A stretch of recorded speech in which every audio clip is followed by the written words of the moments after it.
Les humoristes sont responsables de la dégradation de la langue française. Les humoristes sont tous des incultes. Les humoristes sont tous vulgaires. Tous les humoristes étaient mis dans un bloc monolithique, sans nuance, sans distinction. Ce qu'on faisait pas en chanson, ce qu'on faisait pas par ailleurs. Louise Richer. Directrice fondatrice de l'École nationale de l'humour, fondée en 1988. Il n'y avait aucun respect à la base pour l'humour comme une réelle discipline. Fait que ça a été un peu la bataille de ma vie. Un gestionnaire qui utilise de l'autodérision, donc qui se montre faillible, va être beaucoup plus rassembleur qu'un autre. Alors que des gens vont avoir peur de dire, ben non, ça va miner ma crédibilité. Et c'est l'inverse.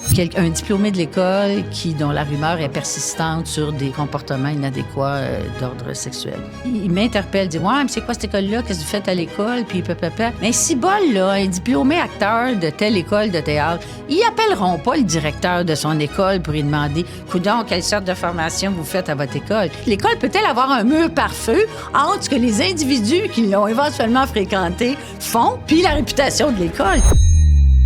Louise Richer, quel plaisir de t'avoir parmi nous aujourd'hui. Ben, quel plaisir d'être devant toi. Pas devant, mais avec toi, Judith.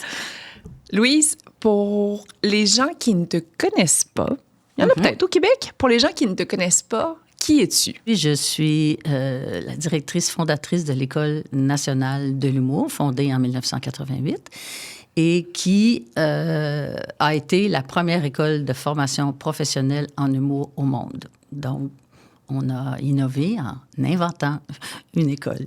On m'a offert, en fait, à l'époque, c'était le groupe Juste pour rire qui m'a offert de créer cette école parce que le besoin était tout à fait palpable, le besoin de formation pour les créateurs en humour, les humoristes, qui sont des auteurs et des interprètes. Alors, je pourrais dire qu'ils doivent maîtriser 2 kits de compétences. Il n'y avait aucune ressource. Alors, pour moi, c'est tellement évident qu'il y avait lieu et que c'était nécessaire. On répondait à un besoin de créer cette école-là. Toutefois, comme je le disais tantôt, il n'y avait pas de modèle. Il fallait l'inventer, l'expérimenter et éventuellement y aller avec des instances, que ce soit le ministère de l'Éducation, pour confirmer. Oui. Bon, éventuellement, ça mène à un diplôme et tout, que le programme soit reconnu. Alors, il y a eu toutes ces étapes-là au cours des premières années. Les gens qui ont connu Louise, la psychologue, est-ce qu'ils voyaient qu'il y avait une comédienne en toi? Je me suis jamais fait dire, tu devrais être comédienne. Là. J'en ai jamais parlé. T'en as jamais parlé? Milieu, dans lequel je suis née, j'ai toujours trouvé ça prétentieux. Je sais pas, c'est fou, cette notion-là de prétention. Je trouve qu'on a... C'est un peu la même chose que le syndrome de l'imposteur. On a l'impression que c'est pas pour nous. Et éventuellement, mais j'ai appris probablement à être plus attentive à mes propres besoins puis mes propres élans. Puis je pense que c'est ça qui a guidé ma vie à partir de ce moment-là. Et puis, je pense que cette disponibilité-là est fondamentale pour s'épanouir, se réaliser, et que j'ai aussi compris que le doute pouvait très bien cohabiter avec la proaction, la proactivité. Et, le doute pouvait très bien cohabiter avec la proactivité. Qu'est-ce que ça veut dire, ça? Bien, ça veut dire que je suis une personne anxieuse qui effectivement, se demande quelles sont les choses à faire, comme si on répondait à une espèce de voix qu'on devrait comprendre et devrait suivre pour réaliser qu'en même temps, la voix, elle est intérieure.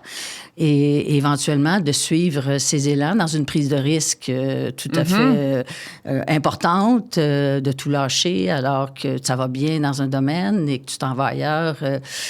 et que tu recommences à zéro, puis tu as cette volonté-là, ce désir-là de communiquer. Mon premier personnage, c'était le premier personnage de punk à l'époque où je faisais chanter une chanson à répondre sur le viol. Alors, je te dirais que lorsque je me promenais en province, puis je partais toute seule avec un clavier puis une machine à fumer à Boucane, c'était de la grande solitude, puis à la fois, c'était de la grande affirmation, et de voir que ce message-là pouvait porter... et puis à la fois, je considère que ça aussi, je pense que c'est un principe que tout le monde connaît, que si on veut évoluer, il faut se déstabiliser.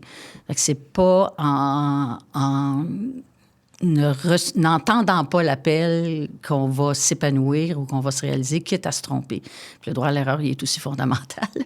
même à l'école, chez nous, on parle du devoir à l'erreur. Parce que si tu te trompes jamais, c'est que tu n'avances pas, tu valides pas, tu n'invalides pas. Il faut parcourir, aller voir ailleurs. Il faut avoir constamment un parcours de découverte pour voir si on y est. Et c'est dans la vie, quand on avance, on invalide et on valide des choses. L'invalidation est très importante aussi. Alors, je pense que ça a été le guide de ma vie par la suite. Puis t'as beau douter, t'as beau... Puis éventuellement, quand tu...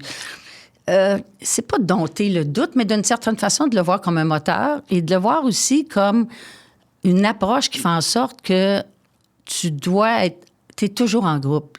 Je veux dire, tu ne réalises pas les choses toute seule.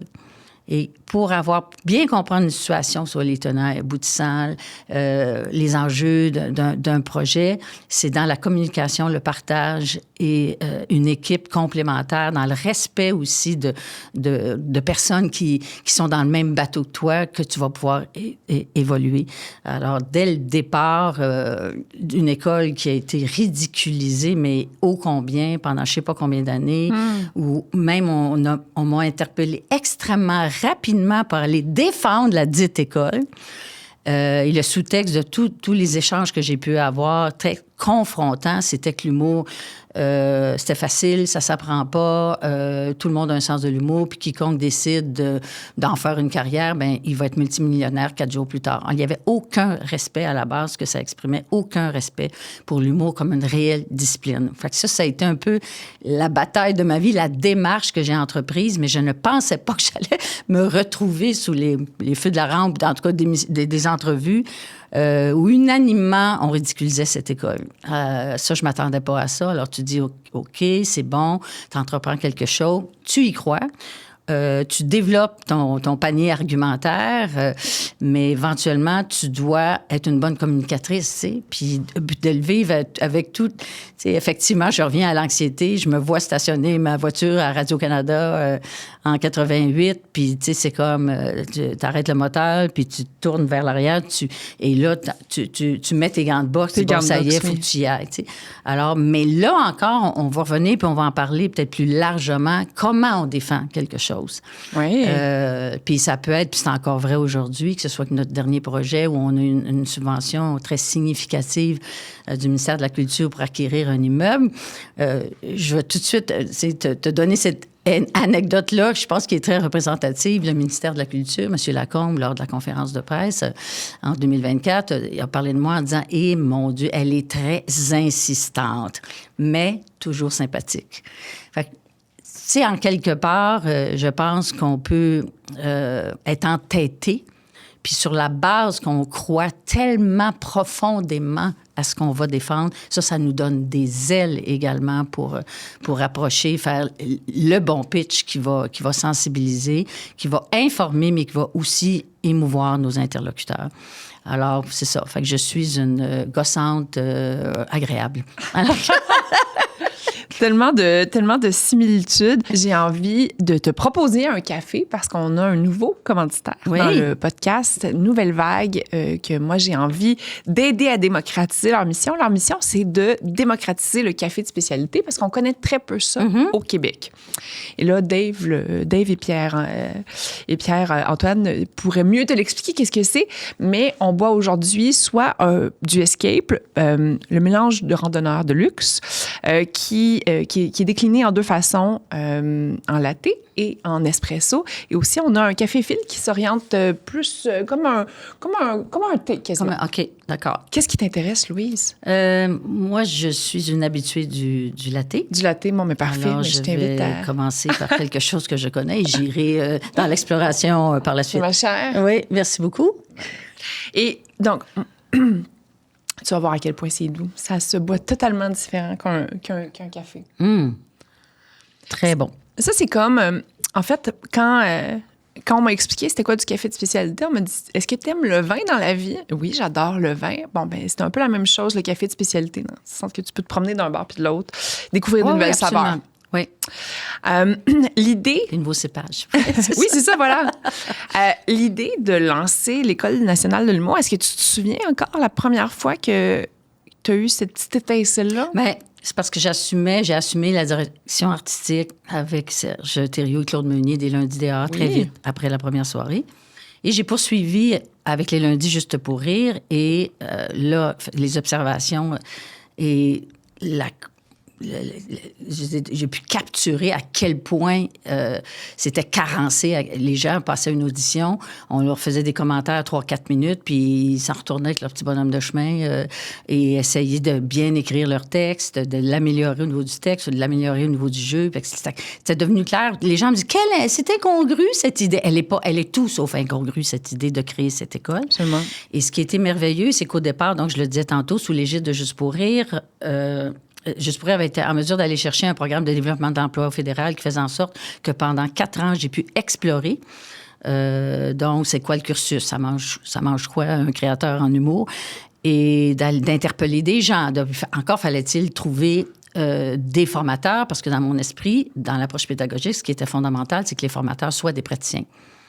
Alors donc, ça a été 4 ans d'essais et erreurs pour éventuellement consolider, arriver à développer, à élaborer un programme strict qui a été déposé au ministère de l'Éducation et qui a connu une reconnaissance, et d'où vient la reconnaissance actuelle du ministère de l'Éducation. Donc, durant ces 4 années d'exploration, est-ce qu'il y a des élèves? Oui, OK, il y a des élèves. Ah oui, Okay. Parce que tu peux pas explorer une formation si t'as pas... puis c'est assez particulier parce que dans ce contexte-là, les étudiants et étudiantes étaient rémunérés par le programme de développement d'emploi. Alors, je dis toujours... Et que ça dort bien quand tes cobayes sont payés. Alors, puis à la fois, ils étaient très conscients. Puis c'est des gens que j'avais vus sur scène, que je connaissais bien parce qu'ils faisaient, qu'ils avaient fait les lundis DA ou les lundis juste pour rire, comme Jean-Marc Parent, notamment François Mascotte. Je les connaissais de ces soirées-là. Dans tes cobayes. Ils sont devenus, ils ont souhaité faire cette formation-là. Et donc, ce sont des gens aujourd'hui qui réussissent très bien. Patrick Huard, Anctil, Morancy, Mario Jean, Claudine Mercier ont tous fait l'école dans ces 4 années-là. Oh, wow. Et puis, ils tardent pas à chaque fois qu'ils voient des étudiants actuels de leur dire qu'eux étaient payés à ce moment-là ou qu'ils payaient $600 ou c'est ça qui était payé ou qu'ils payaient un maigre $600 pour la formation. Puis je pense qu'on touche à premièrement, c'est ça. À partir du moment que l'école a été reconnue par le ministère de l'Éducation, pour moi, ce qui devenait important aussi, c'est que l'école soit autonome. Alors, on s'est dissocié, puis tout le monde était très consentant à se dissocier, que l'école ne soit pas sous l'égide de Juste pour rire, parce qu'une école est un lieu de développement, d'exploration, d'incubation en amont d'un écosystème, et on ne doit pas être la pipeline d'un seul acteur, fut-il très important, d'un écosystème. Alors, pour moi, cette autonomie-là était fondamentale pour avoir les mains sur le volant, puis d'avoir une volonté puis des objectifs, évidemment, de préparer des gens à la pratique professionnelle qui existe à chaque étape. D'ailleurs, ça a beaucoup évolué. Mais en même temps, on est là pour accueillir des gens qui possèdent le germe de l'innovation de la discipline. Fait à la fois, on peut leur dire, bien ça, le public va trouver ça peut-être difficile à recevoir comme proposition artistique. Je pense notamment en 2000, les Denis Drolet, Jean-Thomas Jobin. Mm-hmm. Mais on est là non pas pour strictement développer des talents dans le moule de la pratique professionnelle, mais au contraire de pouvoir établir un environnement d'exploration qui permet le déploiement de la puissance créative, fût-elle relativement marginale ou non. Et c'est ainsi, moi, je les vois, ces personnes-là, encore aujourd'hui, je pense à plusieurs qu'on découvre et qui amènent l'humour plus loin. Et aujourd'hui, en plus, avec la multiplication des plateformes puis la segmentation des marchés, bien, ça permet un éventail à tes souhaits. Merci. Ça permet un éventail plus large de propositions artistiques, plus marginales, moins marginales, engagées, plus de divertissement. Alors, je pense qu'aujourd'hui, l'offre en humour est inégalée par la richesse de sa diversité. Ah, mon Dieu, je m'excuse. En plus, c'est une super belle phrase que tu finissais. Mais peut-être tu es allergique à moi, finalement. Peut-être que ça va durer juste une demi-heure. J'ai des grands doutes. J'ai des grands doutes parce que j'aime écouter les gens qui ont autant d'éloquence que toi. Ah, elle te vient de où, cette éloquence-là? De l'amour des mots, je ne sais pas. Aussi une obligation éventuellement à communiquer des choses. Puis c'est une chose, je reviens à la notion du doute et de l'anxiété. Je pense que ce qui m'a donné des ailes, bien, c'est toi qui le dis que je communique bien, c'est pas moi, là. Puis la nuit prochaine, je vais dire, oh mon Dieu, j'aurais dû dire ça, Judith. Oh mon Dieu, c'est bon, ça. En tout cas, ça, c'est un des hamsters dans ma tête. Mais c'est que quand tu n'es pas en représentation de toi-même quand tu fais un pitch, puis que tu parles de l'école, puis je viens même émotive, là, tu es connecté à ton credo, à ta croyance, à ta défense d'un sujet. En quelque part, tu t'oublies toi-même. Et c'est toute ta passion, c'est toute ton adhésion à ce projet-là dans toutes ses déclinaisons qui fait en sorte que probablement tu as une fluidité puis tu as une capacité de conviction. Moi, je le pense, puis les éléments informés, émouvoir, je pense que c'est fondamental dans la communication. Et ce qui donne aussi de la solidité, je pense, c'est la solidarité. Parce qu'autant au début, les vents violents étaient à l'extérieur, mais autant en développant avec les professeurs praticiens, en consultant en continu les étudiants qui suivaient la formation, même au départ, quand on explorait, puis c'est sûr qu'il y a des cours, des parties de cours qui étaient non pertinentes ou autres, mais c'est dans cette conversation en continu avec toutes les parties prenantes qu'on est capable de consolider ce qu'on fait, qu'on est capable de le faire évoluer, puis qu'on est capable de sortir dehors, puis sans dire « venez-vous-en, je vais vous en parler de ce qu'on fait ». Puis arrêter d'en parler sans savoir même. C'est tellement insultant là, d'entendre des gens se positionner en parlant de, notamment, c'est fou là, ce qu'on disait de l'humour, les humoristes sont responsables de la dégradation de la langue française. Les humoristes sont tous des incultes. Les humoristes sont tous vulgaires. C'était incroyable l'approche qui faisait en sorte que tous les humoristes étaient mis dans un bloc monolithique, sans nuance, sans distinction. Ce qu'on faisait pas en chanson, ce qu'on faisait pas par ailleurs. Fait qu'il y avait aussi une grande démarche d'informer puis de désigner les éléments qui étaient complètement non fondés. Et éventuellement, ce qui a été extrêmement éloquent, après quelques années, c'est le rayonnement des diplômés, des gens qui étaient passés par l'École nationale de l'humour, chez qui on voyait une expérience, une approche, une rigueur, une compréhension des codes, une compréhension des paramètres, puis éventuellement les paramètres dans l'évolution même des espaces de diffusion. C'est quoi les paramètres? Puis là, aujourd'hui, on touche à tous les espaces de diffusion pour que les humoristes, les créateurs et créatrices soient en mesure de se déployer dans tous ces espaces-là.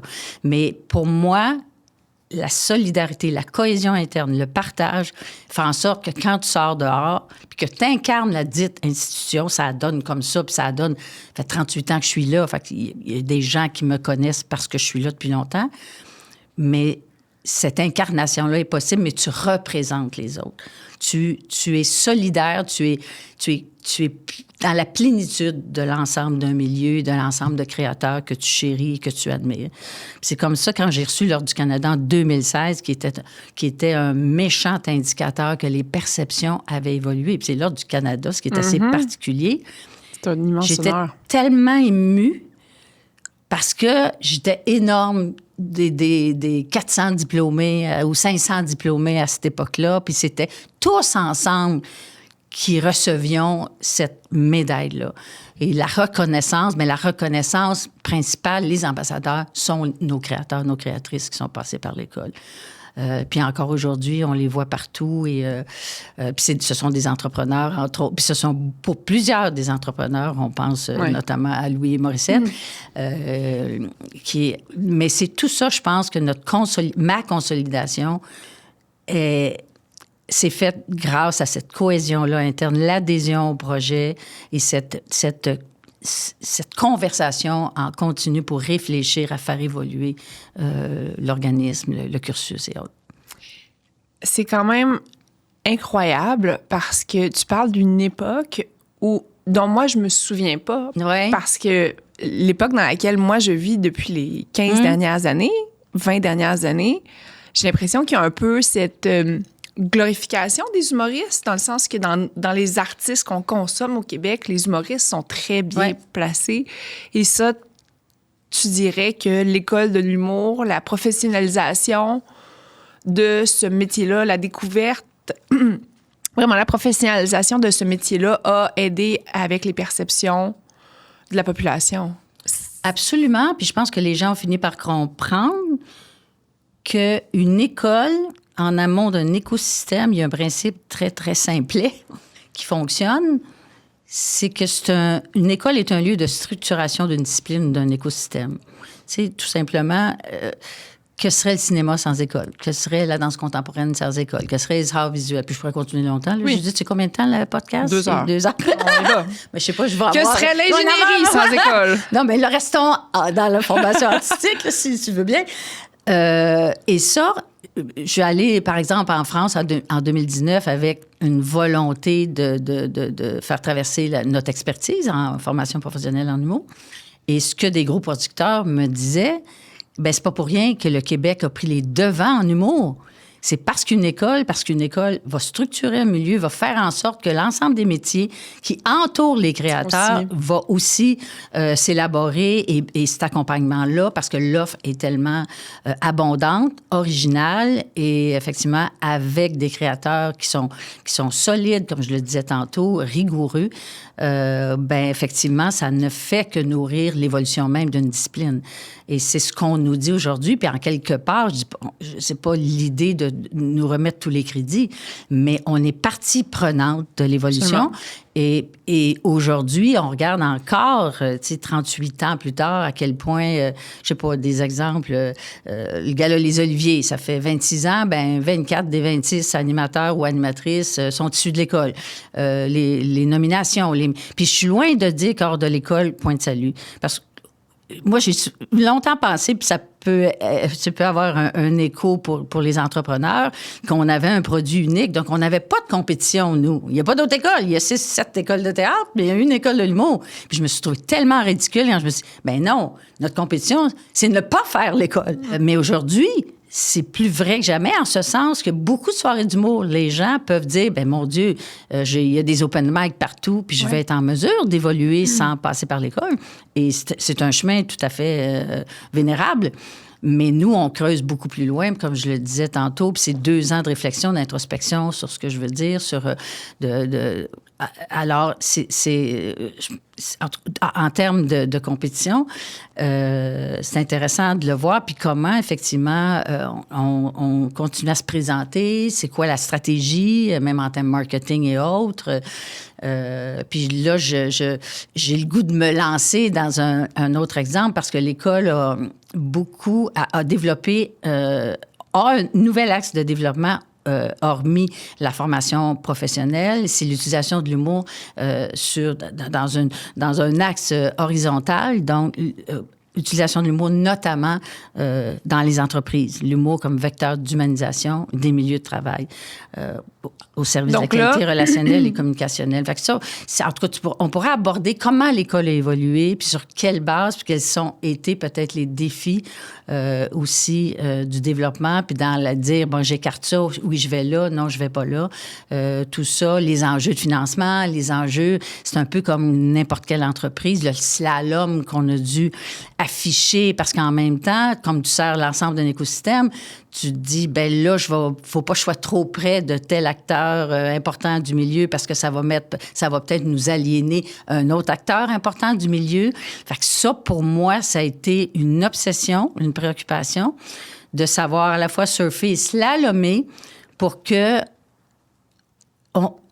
ce soit évident qu'on est là pour tous, qu'on n'appartient pas à un et à l'autre. Et ça, c'est un gros enjeu, au niveau du financement.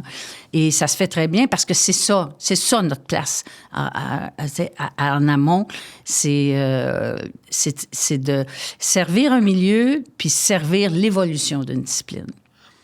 Je sais pas si je me suis bien exprimée. T'en as glissé un mot.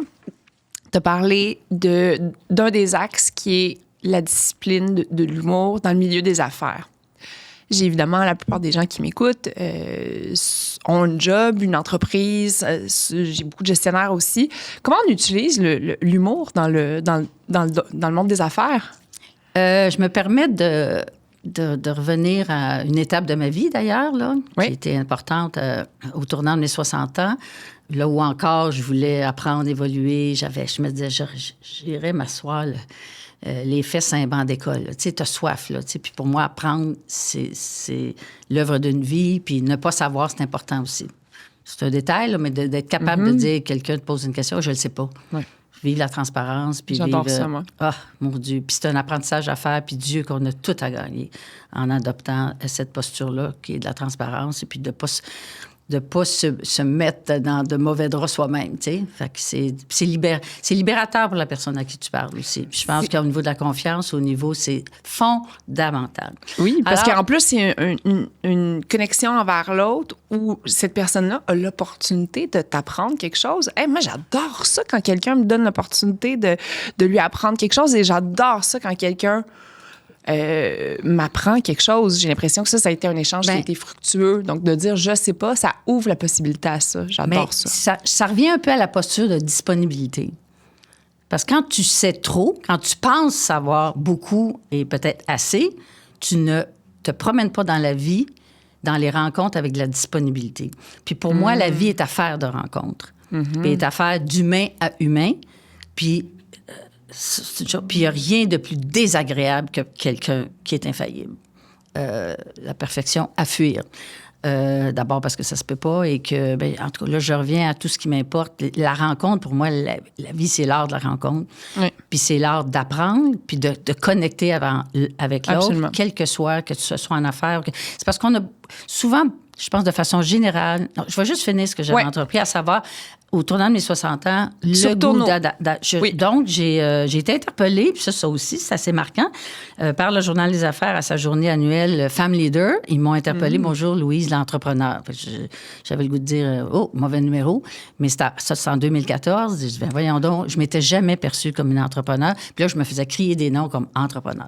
Et puis, ça m'a, sur le coup, j'y suis allée. Je dis, bon, tu sais, moi aussi, à un moment donné, tu te dis, je suis capable, je suis pas capable, mais fais confiance en ceux qui te font confiance, puis fais confiance en ceux qui voient des choses en toi. Puis ça aussi, ça allège beaucoup sa femme, ou son homme, ou son non-binaire. En tout cas, ça allège quiconque. Donc, je me suis retrouvée là et j'ai pris connaissance de l'existence du MBA pour exécutif, le EMBA, McGill HEC. Et c'est un éclair, là. Et puis, un mois plus tard, je m'inscrivais et j'ai été acceptée. J'ai fait donc mon MBA. Et dans ce cadre-là, j'ai fait un mémoire, comme pour toute maîtrise, et c'était sur l'humour en milieu de travail. Et ce qui est extraordinaire, que j'ai découvert, parce que je le savais qu'il y avait de la recherche qui se faisait, mais à HEC ou autre école de gestion, il n'y avait aucune ouverture au niveau académique pour de telles recherches.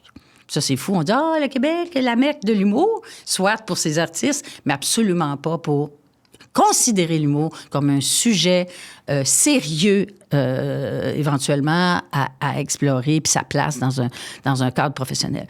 Et j'ai découvert une effervescence inouïe de recherche sur humor and workplace, humor and leadership à travers la planète, pas juste en Amérique et en Europe, en Asie, partout. Je disais, mon Dieu, il y avait on avait comme un aveuglement par rapport à notre conception de l'utilisation de l'humour. Puis de façon générale, les gens, parce que je fais beaucoup de causeries, je dis aux gens, est-ce que parmi vous, vous considérez que l'humour dans vos vies personnelles, traverser les épreuves, considérez-vous que c'est utile pour faire notre petit parcours vers notre fameuse finalité qui est de crever? Ça, c'est toujours amusant quand tu viens pour divertir les gens, puis t'arrives... Parce que l'humour existe en lien aussi avec la conscience de notre finalité, je crois. Et donc, les gens disent, oui, dans ma vie privée, puis c'est précieux, puis avec les amis, puis une belle soirée, c'est quand, mais la vie professionnelle, juste comment se fait-il que quand vous passez la porte professionnelle, tous ces bénéfices-là que vous concevez dans votre vie personnelle s'évaporeraient. Et les recherches convergent vers une validation de l'importance et des bénéfices de l'utilisation de l'humour en milieu de travail. C'est sûr qu'il faut distinguer le côté lumineux et le côté sombre de la force. En ces temps où on parle beaucoup d'inclusion, qu'on parle de diversité culturelle, de genre et autres, Un humour plus fédérateur va générer de l'inclusion, mais un humour, évidemment, dans le sarcasme, dans l'humiliation de l'autre, dans la critique continuelle, va créer de l'exclusion.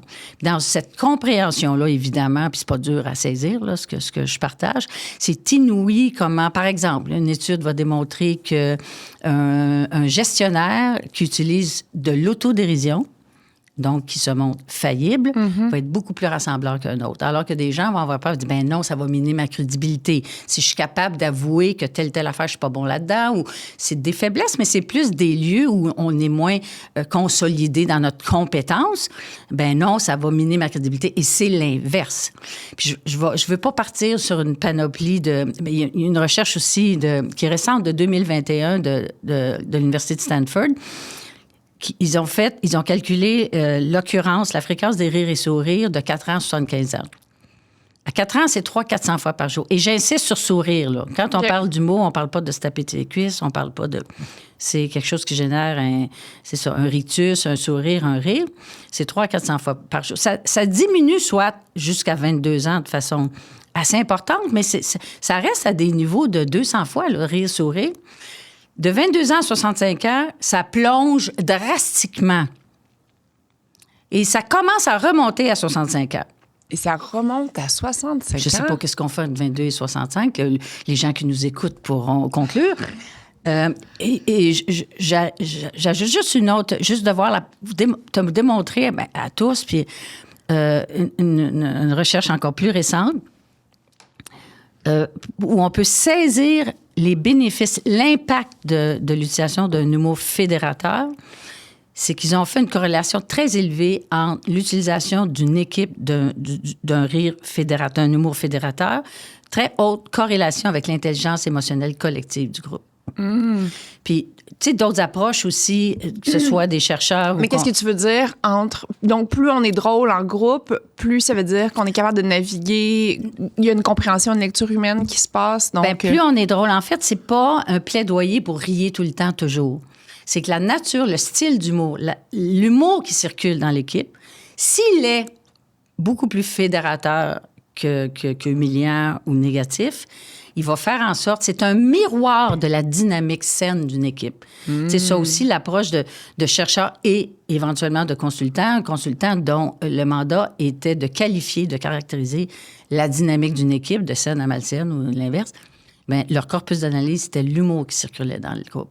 J'adore. Puis est-ce que la permission, quelle permission? On a-tu le sentiment qu'on a le droit? Est-ce que c'est accepté? Puis c'est pas dire non plus, soyez tous des émetteurs, parce que l'acte du mot émetteur-récepteur, rire ensemble, c'est ce moment béni-là. Là. L'idée, parce que des gens qui essaient d'être drôles puis ils sont pas, c'est malaisant, pas à peu près. C'est très... Alors, c'est pas...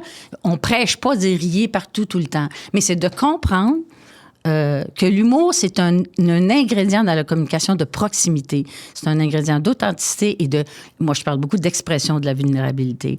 Mais dans cette proximité-là, tu vas effectivement... dans la conversation, dans les échanges. Parce que l'humour se nourrit des références aux autres, se nourrit d'expériences qu'on a ensemble. Puis c'est un peu, là, on appelle ça le panier autoréférentiel.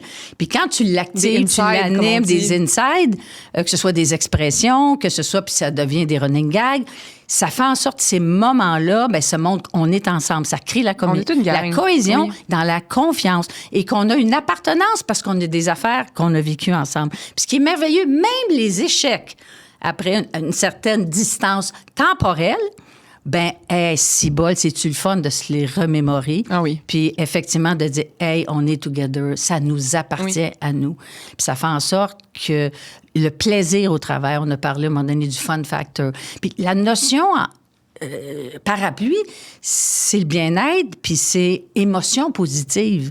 Puis c'est ça quand on dit, l'humour va réduire les tensions. Il y a de l'opposition dans une discussion, dans une équipe, puis que là, tu recadres ou tu relativises les postures qui sont antagonistes, puis tu dis, mon Dieu, ça n'entraînera pas telle chose. En fait, ça nous permet aussi un retrait émotif de dire, OK, on n'est pas d'accord, mais c'est pas la fin du monde, éventuellement, puis que si tu l'exprimes au moment présent, ça agit au moment présent, tu peux réduire les tensions, puis ramener l'espèce de position neutre que tu parles du négatif, tu l'amènes au moins au neutre, puis un petit peu dans le positif, bien, tu es tellement plus en situation d'innovation, de créativité, de résolution de problèmes, sans que l'escalade se fasse quand tu es capable de nommer aussi les choses, puis de le réduire à travers un petit commentaire en coin. Bien, tu vas dire, hey là, c'est vrai, c'est pas si grave ce qui est en train de se passer. Puis, tu sais, on le vit tous là, en situation de stress, puis on dirait qu'on perd la fluidité vers nos canaux intellectuels, puis tu sais, on perd notre fluidité parce que là, on est dans la pression de... Mais il y a quelque chose dans... Libérons... Tu sais, la grosse... Libérons nos canaux, je dis. Non, mais pour être en mesure... Le titre de l'épisode. Oui, c'est ça. Mais dans l'innovation, il y a de la créativité, puis dans la créativité, il y a des règles nouvelles où il y a une ouverture des règles, puis on va ailleurs, puis on va aller dans l'incongru, on va aller pour éventuellement... emprunter de nouvelles voies aussi pour résoudre, pas, tu sais, dire, ah oui, on l'a fait comme ça la dernière fois. Bien, on l'a fait comme ça, puis là, ça, tu sais, si bol, ça fait 30 ans que tu répètes, on l'a fait comme ça la dernière fois. Bien, il y a peut-être lieu de revisiter. Puis aujourd'hui, les attentes des jeunes dans le milieu professionnel, les systèmes motivationnels, les enjeux d'attraction, de rétention, ça se module au gré des sphères professionnelles. Mais le bien-être, il est fondamental. Les jeunes... J'appelle ça, moi, un peu de l'impatience programmée. Antérieurement, dans des systèmes de gestion autoritaire, ben ton boss disait « fais ça, puis ça va bien aller ». Mais aujourd'hui, dis ça à un jeune, mais ça marche plus, puis on est dans un modèle où on écarte la compétition pour la collaboration, puis des directions collégiales. Fait que ça, si tu regardes l'évolution même des profils du leader, des attributs qu'on recherche, on n'est plus au même endroit, puis c'est dans l'écoute mutuelle, puis dans l'invitation à participer à une réflexion sur des objectifs stratégiques ou autres, qu'effectivement, on va générer cette motivation-là puis cet engagement-là. Puis l'humour est une couleur d'expression qui le favorise. Le stress, tu sais, les heures, tu sais, que les heures additionnelles qu'on peut faire. Puis dans mon mémoire, j'ai interviewé 8 hauts dirigeants. C'est assez 4 hommes, 4 femmes. Je voulais voir s'il y avait une distinction. Puis je me souviens de François Gratton de TELUS, puis qui me disait... Moi, c'est un ami. Oui. Ben, François. Puis les gens étaient tellement... J'étais avec Isabelle Ludon, à l'époque, qui était à la Sun Life, Diane Giard, qui était à l'époque à la Banque nationale. Mais François Gratton, il dit, moi, quand on est rendu à la 3e étape au recrutement, dire, puis là, t'as devant toi quelqu'un qui a une fiche de savoir-faire inégalée, mais tu passes 1h15, 1h30 avec lui en entrevue, puis tu n'as pas souri une fois, il n'y a pas eu... Tu sais, ça témoigne aussi des capacités relationnelles des gens.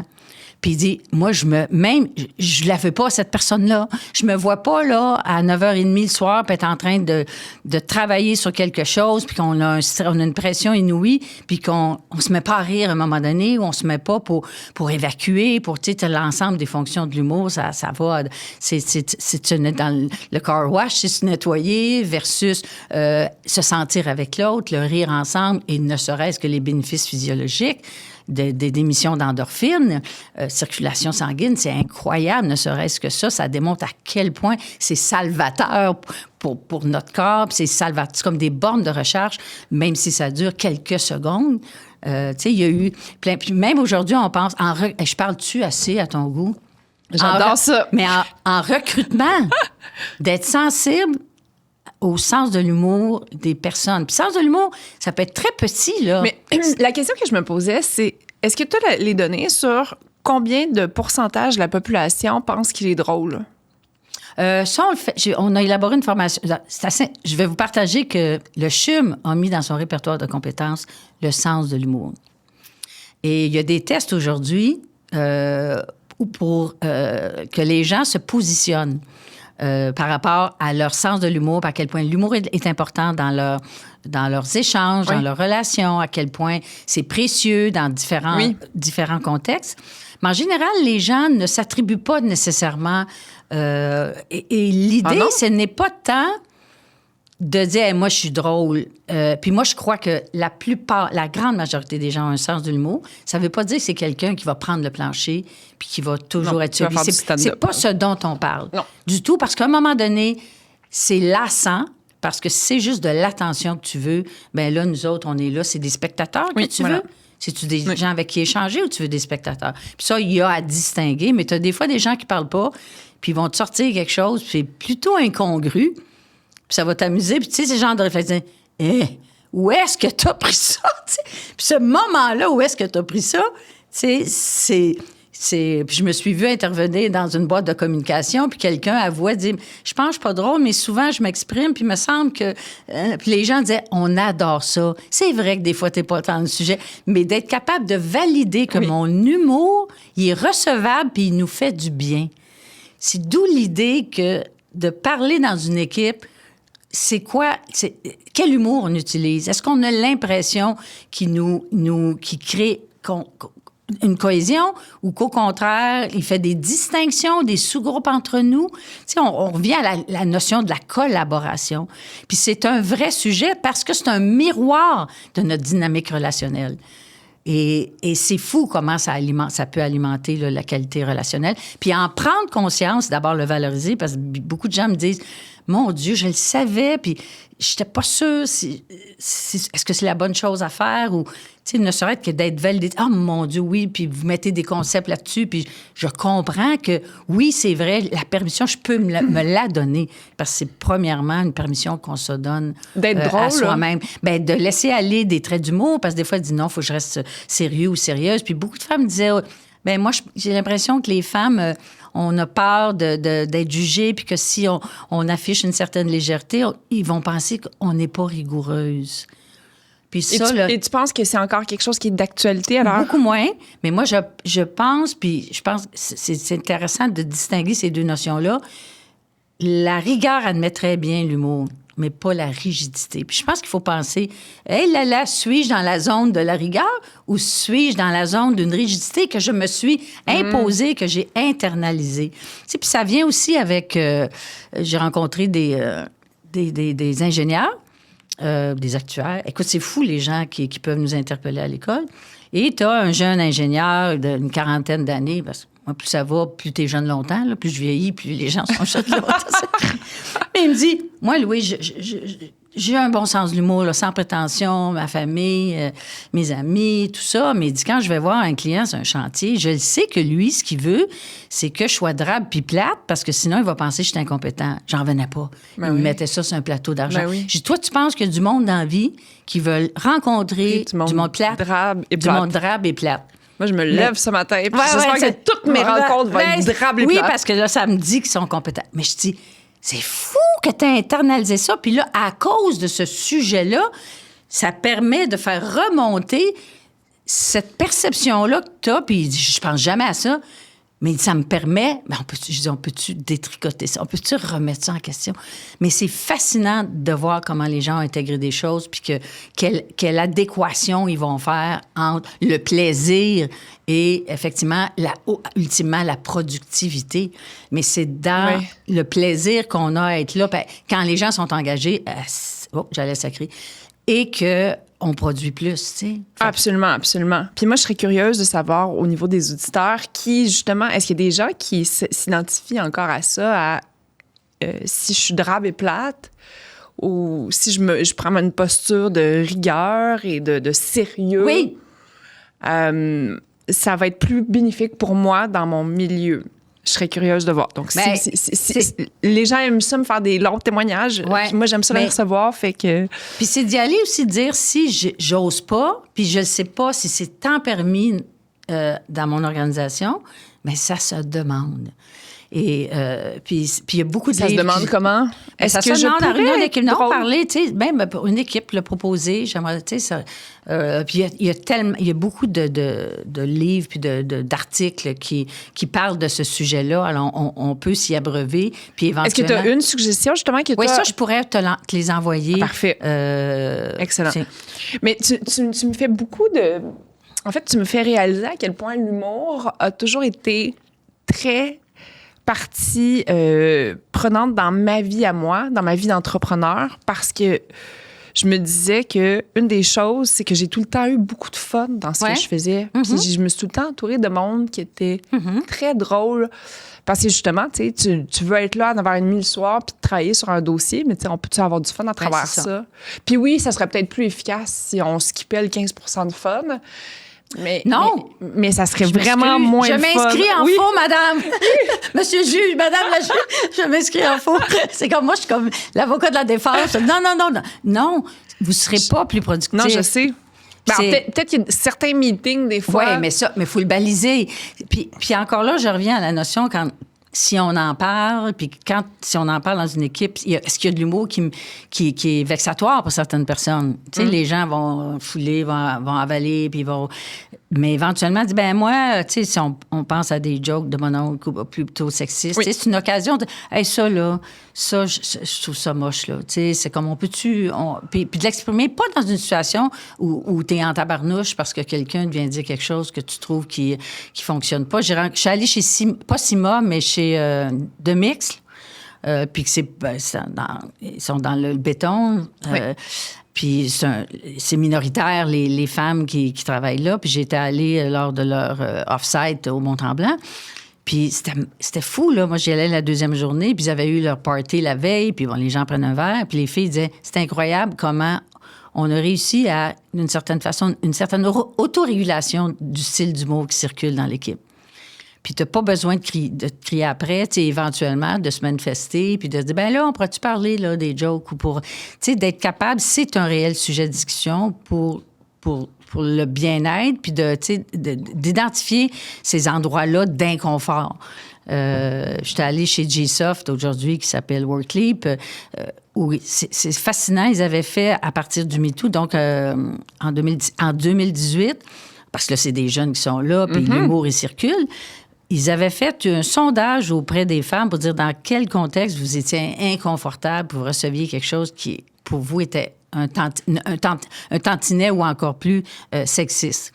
Puis dans 60% des cas, c'était des blagues. Puis on est avec des jeunes personnes qui ne sont pas des gens de 60 quelques années, puis qui continuent à utiliser le même humour un peu, mon oncle.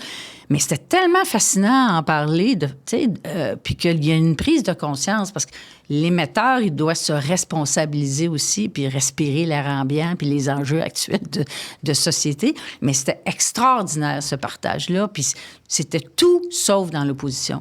T'sais. Moi, je fais beaucoup de blagues, personnellement, et des fois, justement... Des fois, faut qu'on me connaisse, mettons. Oui. Il faut que le personnage soit ancré. C'est ça. Et des fois, surtout avec mes amis les plus proches, là, mais des fois, je me dis souvent, tu sais, you win some, you lose some, dans le sens que j'en essaye comme, tu sais, j'en lance mais c'est sûr. Pas mal. Il y en a une couple qui vont peut-être être pas drôles. C'est sûr, comme un humoriste qui développe un show, puis comme... oui, c'est ça. Moi, en fait, je pense que je suis en rodage. Ben oui, on l'est tous. Mais tu sais, moi, je suis en rodage. Je suis en pitch, je suis en continu, puis je suis en rodage en continu. Ben c'est bon, tu sais, le parallèle entre les deux, l'humoriste puis quelqu'un dans sa vie. Mais c'est sûr qu'il faut avoir du discernement, là. Là, je suis pas en train de dire, hey, wow, le discernement, on dit ce qu'on veut. On n'est pas là du tout, tu sais, on a une responsabilité. Faut avoir du discernement, il faut savoir ce que la personne me connaît pas. C'est les premiers contacts versus ça fait une mèche. Mais même à ça, un humoriste sur scène qui fait un gag qui fonctionne pas, là, il peut pas continuer son show. Il peut pas. Parce que là, il vient de créer... Le public dit « Oh, le spectateur dit « Oh, je t'ai supposé rire, j'ai pas ri. » Parce que l'intention est claire. Là, il vient de dire quelque chose, moi, je t'ai supposé rire, mais je trouve pas ça drôle. Fait que ça crée une tension. Mais l'humoriste, là, il continuera pas. Ils ont tous leur liner. Ils disent « Bon, vous y pensez dans le char, ou ils nous traitent d'épais de pas avoir compris. » Puis là, on dit les tubes à la matin mat. Ou bien, il va dire « Oh, je la ferai pas celle-là demain. » Fait que ce que tu es en train de dire à l'autre, je t'ai vu, ça m'importe ta réaction. Je me préoccupe de l'atterrissage de mon gag. Et ça, c'est vrai partout. Et si ça ne marche pas, ils vont nommer ce qui se passe au moment présent. Ça n'a pas marché, j'ai compris, je vous ai entendu, ou je ne la ferai pas, ou là, il y a une surenchère sur autre chose. Après ça, il continue. Parce que là, il rétablit l'équilibre pour ramener au moins au neutre pour que le public soit réceptif. Mais c'est la même chose. Puis c'est le grand principe de nommer les choses quand elles se passent. Surtout, des fois, une nouvelle personne, tu penses que ça va passer, ça passe pas. Bien, si tu vois que tu crées un malaise, tu en parles. Tu l'adresses. Tu en parles. Et ça, c'est fabuleux de dénouer. Puis là, tu ramènes ça, de dire, t'as pas érodé, ou affaibli ta relation ultérieure parce que, tu sais, puis moi, dans l'idée d'une relation, en milieu professionnel, tu as quelque chose à vendre ou autre, c'est d'abord et avant tout une relation humaine, puis après ça, tu mets les autres couches. On le sait tous, là. Tu sais, tu as un fournisseur, là. Si tu établis une bonne relation avec un fournisseur, puis tu peux à la limite dire « Hey, mon tabarnouche, non, tu me vendras pas ça à ce prix-là. » Si tu as créé une espèce de fluidité, de relation, où tu sais un peu des affaires sur lui, puis tu vas t'informer comment va ta fille, et là, tu dis « I care about you ». Excuse, je le dis en anglais, mais tu sais, si tu m'importes, tu existes, tu fais exister l'autre, puis après ça, tu crées cette relation-là de confiance. Puis après ça, watch out la négociation. Tu es beaucoup mieux placé, puis tu vas sûrement avoir de meilleurs prix avec quelqu'un avec qui tu t'entends bien, avec qui tu as comment dirais-je, tu as pris soin de la relation, puis éventuellement, tu ne peux qu'être gagnant. Puis, tu sais, éventuellement, puis j'en reviens un peu à la notion de négo, là, tu sais, on a parlé tantôt en amont ou il y a une notion qui est intéressante, puis que ça aussi encore, c'est traité dans les livres, peuvent traiter de la négo, learning and humor, négociation. Bien, le beau principe, c'est hard on issues, soft on people. Fait que c'est jamais la personne, ce qu'elle te propose, c'est une proposition. C'est pas le proposeur, n'est pas la personne à haïr ou à, tu sais, éventuellement, mais je pense que la notion, en tout cas dans un premier temps, dépendant si quelqu'un est très agressif et autres, mais la notion d'être soft on people, d'avoir la volonté d'avoir une relation qui est... Mais c'est vraiment, je pense, on parle d'humanisation. Tu sais, aujourd'hui, justement, avec la pénurie de main-d'œuvre, les enjeux de rétention, toutes les entreprises, aussi conservatrices soient-elles, ont dû réviser leur culture d'entreprise pour remettre l'humain au centre. Ça, tout le monde sait ça, là.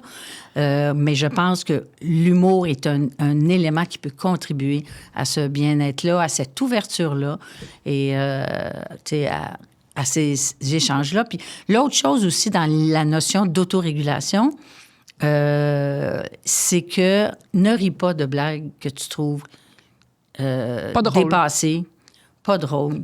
Ne pas rire est un geste actif. Fait que si quelqu'un émet encore de la bonne vieille joke de mon oncle, puis parce que c'est ton boss, tu ris, mais tu le renforces. Fait que c'est pas compliqué comme principe, là.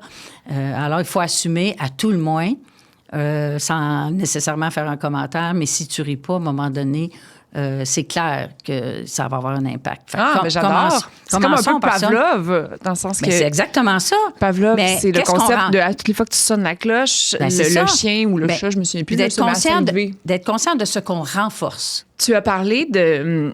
Je connais pas le terme en français, self-deprecating, donc de l'humour... Autodérision? D'autodérision, merci beaucoup. Est-ce que tu as vu...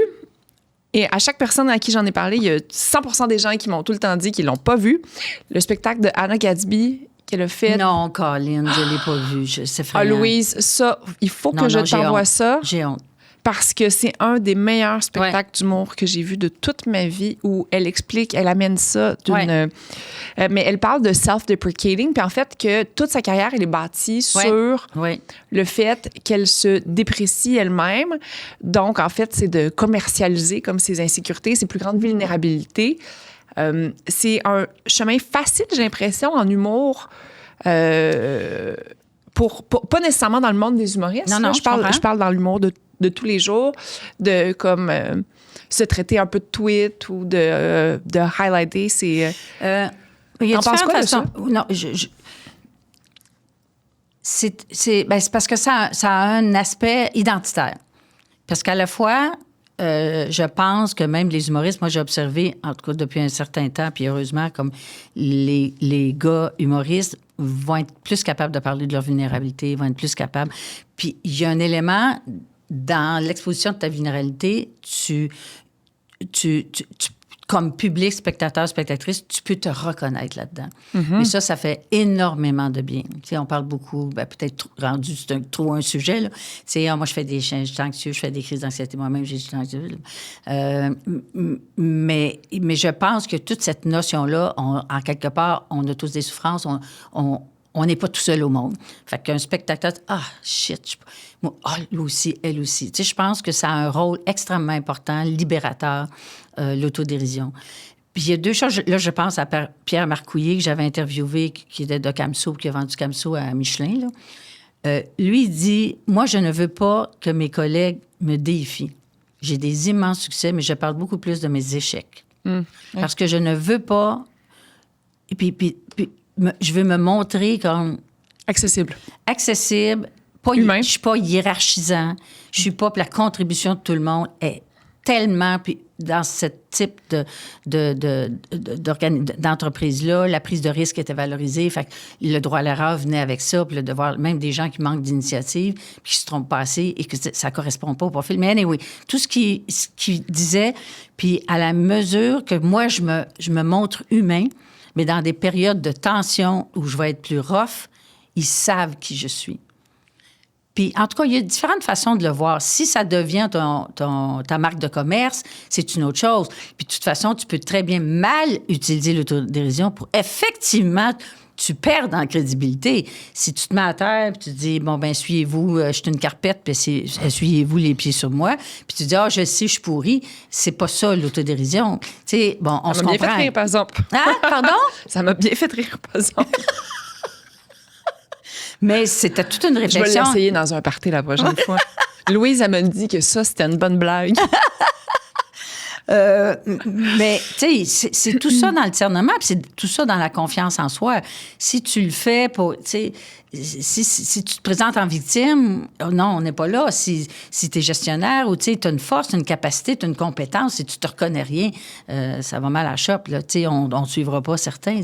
Puis c'est aussi, tu sais, pour moi, là, je pense qu'il y a vraiment des choses à distinguer. Tu sais, il y avait un autre exemple d'un chef de projet dont le projet avait mal fonctionné. Puis là, l'anecdote dit que là, c'était une rencontre de post-mortem. Et puis, j'aime bien dire postpartum. En tout cas, là, c'est parce qu'on a déjà fait une entrevue avec quelqu'un en recrutement, puis qu'elle dit, moi, là, je trouve que les postpartum, c'est tellement important pour une équipe. Fait que depuis, je suis plus capable de dire postmortem. Puis là, à l'école, puis à chaque fois, tu es obligé de raconter cette anecdote-là. Oui, puis en tout cas, à l'école, tu vois, ça fait partie de notre running gag. Bon, est-ce qu'on fait un postpartum? Bon, toujours est-il que là, les membres de l'équipe aiguisaient leur couteau pour dire, c'est bon, il va l'avoir en face. Mais le directeur, le chargé de projet, s'est présenté avec un chandail avec une cible. Fait que d'entrée de jeu, il dit, mais il faut que tu sois partie prenante dans la... Tu sais, je reviens à la notion de faillible, infaillible, mais ils ont eu le plus beau post-mortem qu'ils ont pu avoir. Puis, tu sais, je pense qu'il y a le discernement. Fait qu'en soi, si tu crois pas en toi, puis si, je veux dire, tu n'as pas démontré que tu avais une bonne vision, puis que les gens... C'est sûr, il faut qu'il y ait quelque chose dans la confiance, que tu peux aller plus loin dans la confiance. Puis des sous-groupes vont avoir un élastique au niveau de l'acceptabilité. Ils vont en accepter plus, d'autres non. Puis ça requiert, une adaptation, un ajustement, puis du discernement, c'est sûr. Mais sinon, parce que tu parlais des sous-groupes, puis je me disais, ils doivent beaucoup rire à l'École nationale de l'humour dans les corridors, puis dans les meetings. Oui? Non? Oui. Oui. Oui, mais j'allais dire, pour les étudiants, c'est tellement exigeant, puis c'est tellement un parcours introspectif. Je suis qui, je parle de quoi. Il y a même une notion comme tous les deux aussi, puis on le voit, connais-toi toi-même, puis tu diriges, tu gères comme tu es, qui suis-je. Bon, il y a toutes ces notions-là, puis c'est assez... c'est exigeant, puis c'est exigeant personnellement, là. Ils vont à la découverte d'eux-mêmes, ils vont à la découverte de leur art, mais c'est vraiment... confrontant. Ça, c'est sûr, mais c'est sûr qu'on s'amuse. Mais encore là, c'est toujours aussi... moi, je suis assez blagueuse, puis j'accepte beaucoup de choses, mais encore une fois, dépendant de ce qui peut se passer, c'est particulier de dire, là, c'est pas ta bodé avec qui tu as du fun. Là, c'est la directrice qui parle. Puis, tu sais, toute la question, ça nous ramène peut-être, ou pas, là, je dis, tu sauras me le dire, comment, quand on consulte, puis éventuellement, l'étape ultime de la prise de décision. Fait que tu peux avoir un mode consultatif, collaboratif, puis éventuellement de dire quand même, il y a une étape où c'est telle et telle personne qui vont décider plutôt. Fait que, tu sais, de savoir, se savoir écouter, c'est fondamental. On le fait avec nos étudiants. On fait, quand je dis parler à toutes les parties prenantes, on fait des rencontres aux 5 semaines à peu près. Comment ça va? Les étudiants, d'abord, ils disent comment ils sont, comment ils se sentent. Des bouts de dire, je suis tellement fière d'être acceptée, mais là, ça fait un mois, puis j'ai l'impression que je suis moins drôle que les autres. Tu sais, c'est tough, là, tu sais, une espèce de reality check en mauvais français.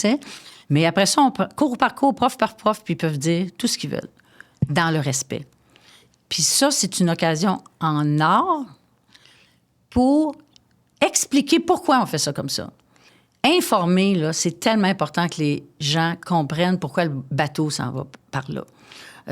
Et c'est fascinant comme occasion. Fait qu'au lieu de faire je sais pas moi, une journée de présentation de l'école, les grands principes, puis ça, on les divulgue, là, mais, tu sais, qu'ils disent, moi, je comprends pas, on aurait dû faire ça avant ça. Oui, mais ça, tu sais, d'être capable de tout expliquer pour qu'ils aient confiance au processus.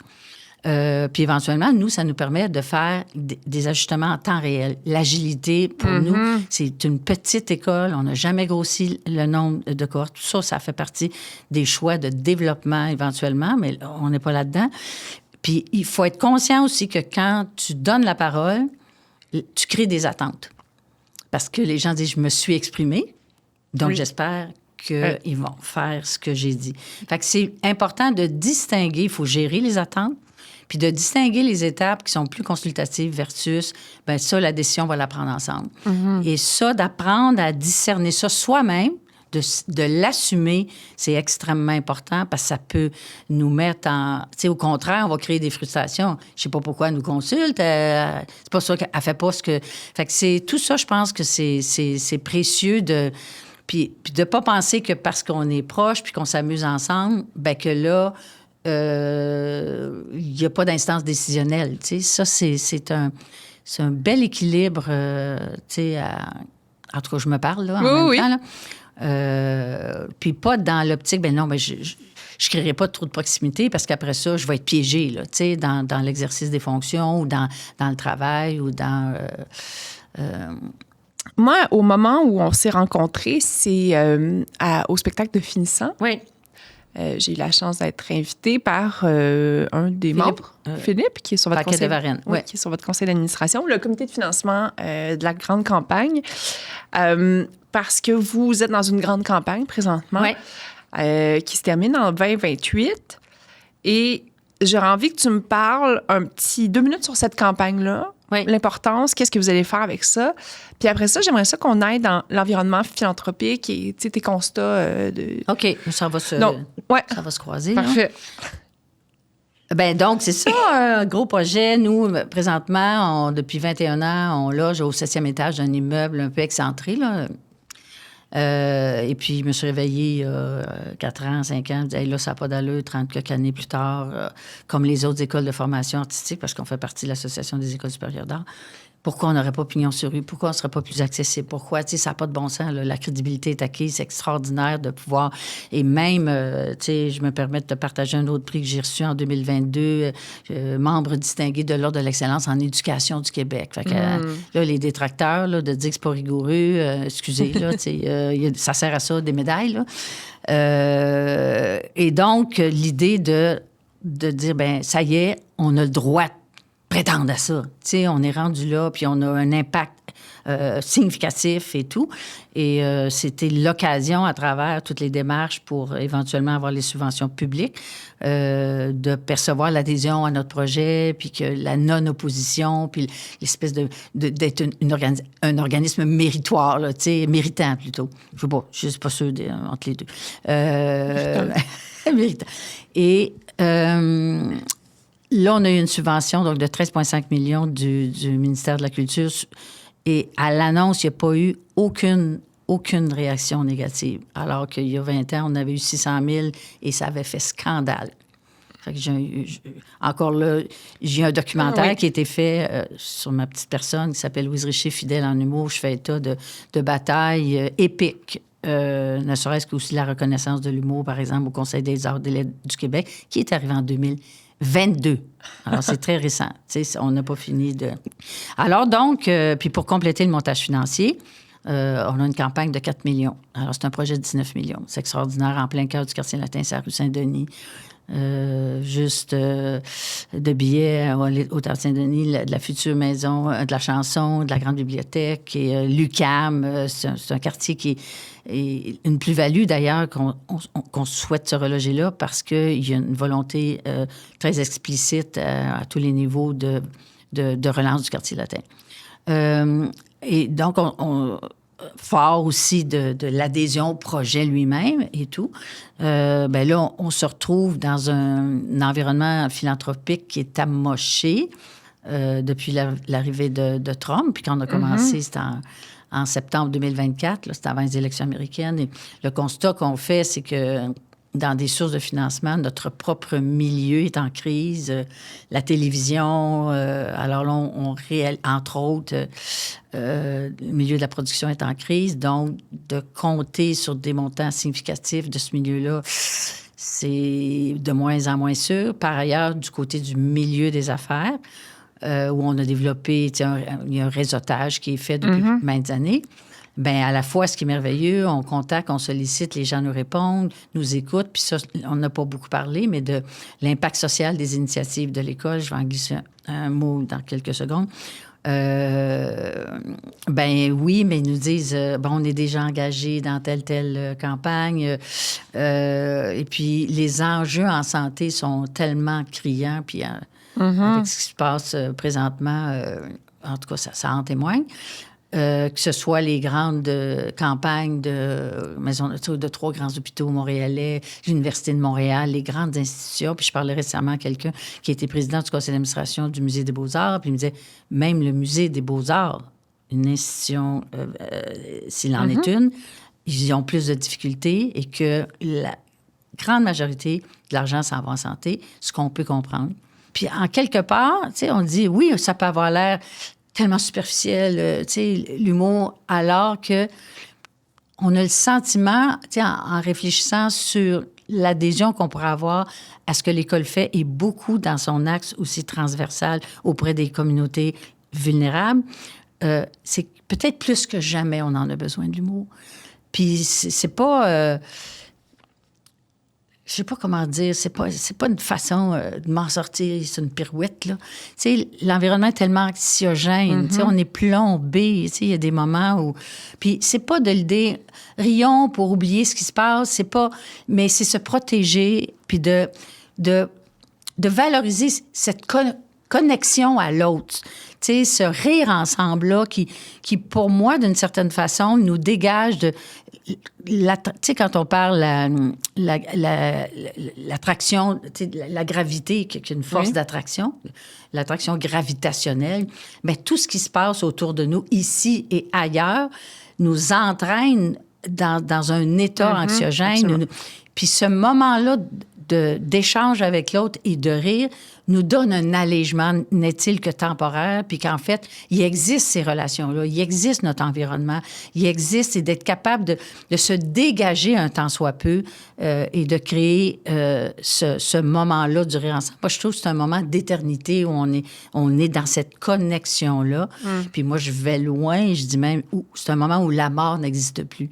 C'est comme notre propre finalité qui est un... Puis souvent, les théories anthropologiques et autres, c'est que de l'homo erectus à l'homo erectus, le rire a été maintenu. C'est une façon un peu rudimentaire de parler de la théorie de l'évolution, parce qu'il avait une fonction fondamentale, de nous permettre de traverser les épreuves, de nous permettre, effectivement, en pleine conscience de notre finalité, d'être capable de le vivre sans que ce murmure-là, notre finalité, nous envahisse. Qu'on continue à rêver, qu'on continue à vouloir réaliser des choses, qu'on accroche aussi, en ce qui me concerne, à un higher purpose, tu sais, l'intérêt supérieur, tu sais, c'est les valeurs qu'on a. Je pense que ça, c'est fondamental et que c'est pas pour rien, tu sais, c'est important de revenir aux fonctions fondamentales comme mécanisme d'adaptation, de résilience. C'est fascinant de penser, premièrement, que l'humour existe dans toutes les communautés humaines. Donc, c'est universel, mais c'est culturel par la notion même d'acceptabilité, de quoi on rit et autres. Mais de voir que l'humour subsiste dans toutes les situations dramatiques, voire tragiques, voire menaces de mort, que ce soit dans un camp de concentration, je pense à la Vita e Bella, que ce soit pour avoir rencontré des officiers de l'armée, que ce soit, je vois une espèce de terre désertique craquelée où tu as une fleur qui pousse. C'est de la survie, ça devient... La résilience, c'est un contact, puis l'humour sert à une survie. Ça devient tellement fondamental dans ce petit moment de retrait émotif-là, et dans enrichir la relation avec l'autre qui est direct devant nous ou qui fait partie de notre environnement humain. Puis là, c'est ça, nous, on le valide. Je vais aller vers l'impact social. Oui, vas-y. Puis c'est particulier, juste dire aussi que de l'évolution de l'école, moi, je me suis beaucoup posé de questions, puis étant là depuis les tout débuts, notre développement, il passe par où? Quelles sont les opportunités? La diversification, la multiplication des activités ou des secteurs d'activité, est-ce que dans un esprit de priorisation, est-ce que ça sert à ce qu'on fait? Puis on a un gros enjeu de financement, parce que l'école, au départ, c'est encore vrai, mais c'est beaucoup moins pire aujourd'hui, en termes de financement public versus revenu autonome. Alors, on était mis dans une situation à cause du ratio de financement public, d'avoir des initiatives pour des activités parallèles qui vont générer des revenus autonomes. Donc, on fait des cours récréatifs, des grands publics, mais aussi on a été interpellés. C'est assez fascinant comment on a développé en réaction. On a réagi beaucoup à des sollicitations, notamment dans les écoles secondaires, même dans les entreprises. Puis c'est incroyable comment de répondre dans un premier temps à des demandes qui faisaient en sorte qu'on utilisait l'expertise en l'élargissant, en s'adressant à d'autres. Je fais des guillemets, là, clientèle, parce que je prends des termes plus commerciaux ou autres, mais en tout cas, d'autres segments de la population et d'autres... ça a permis qu'on élargisse, en fait, notre expertise. Puis aujourd'hui, là où on est rendu, c'est de passer de la réactivité à la proactivité.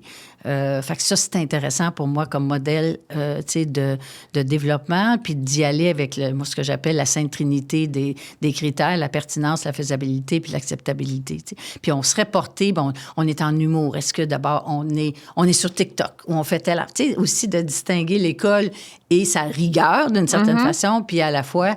fait que c'est des questions fondamentales, qui continuent à nous habiter.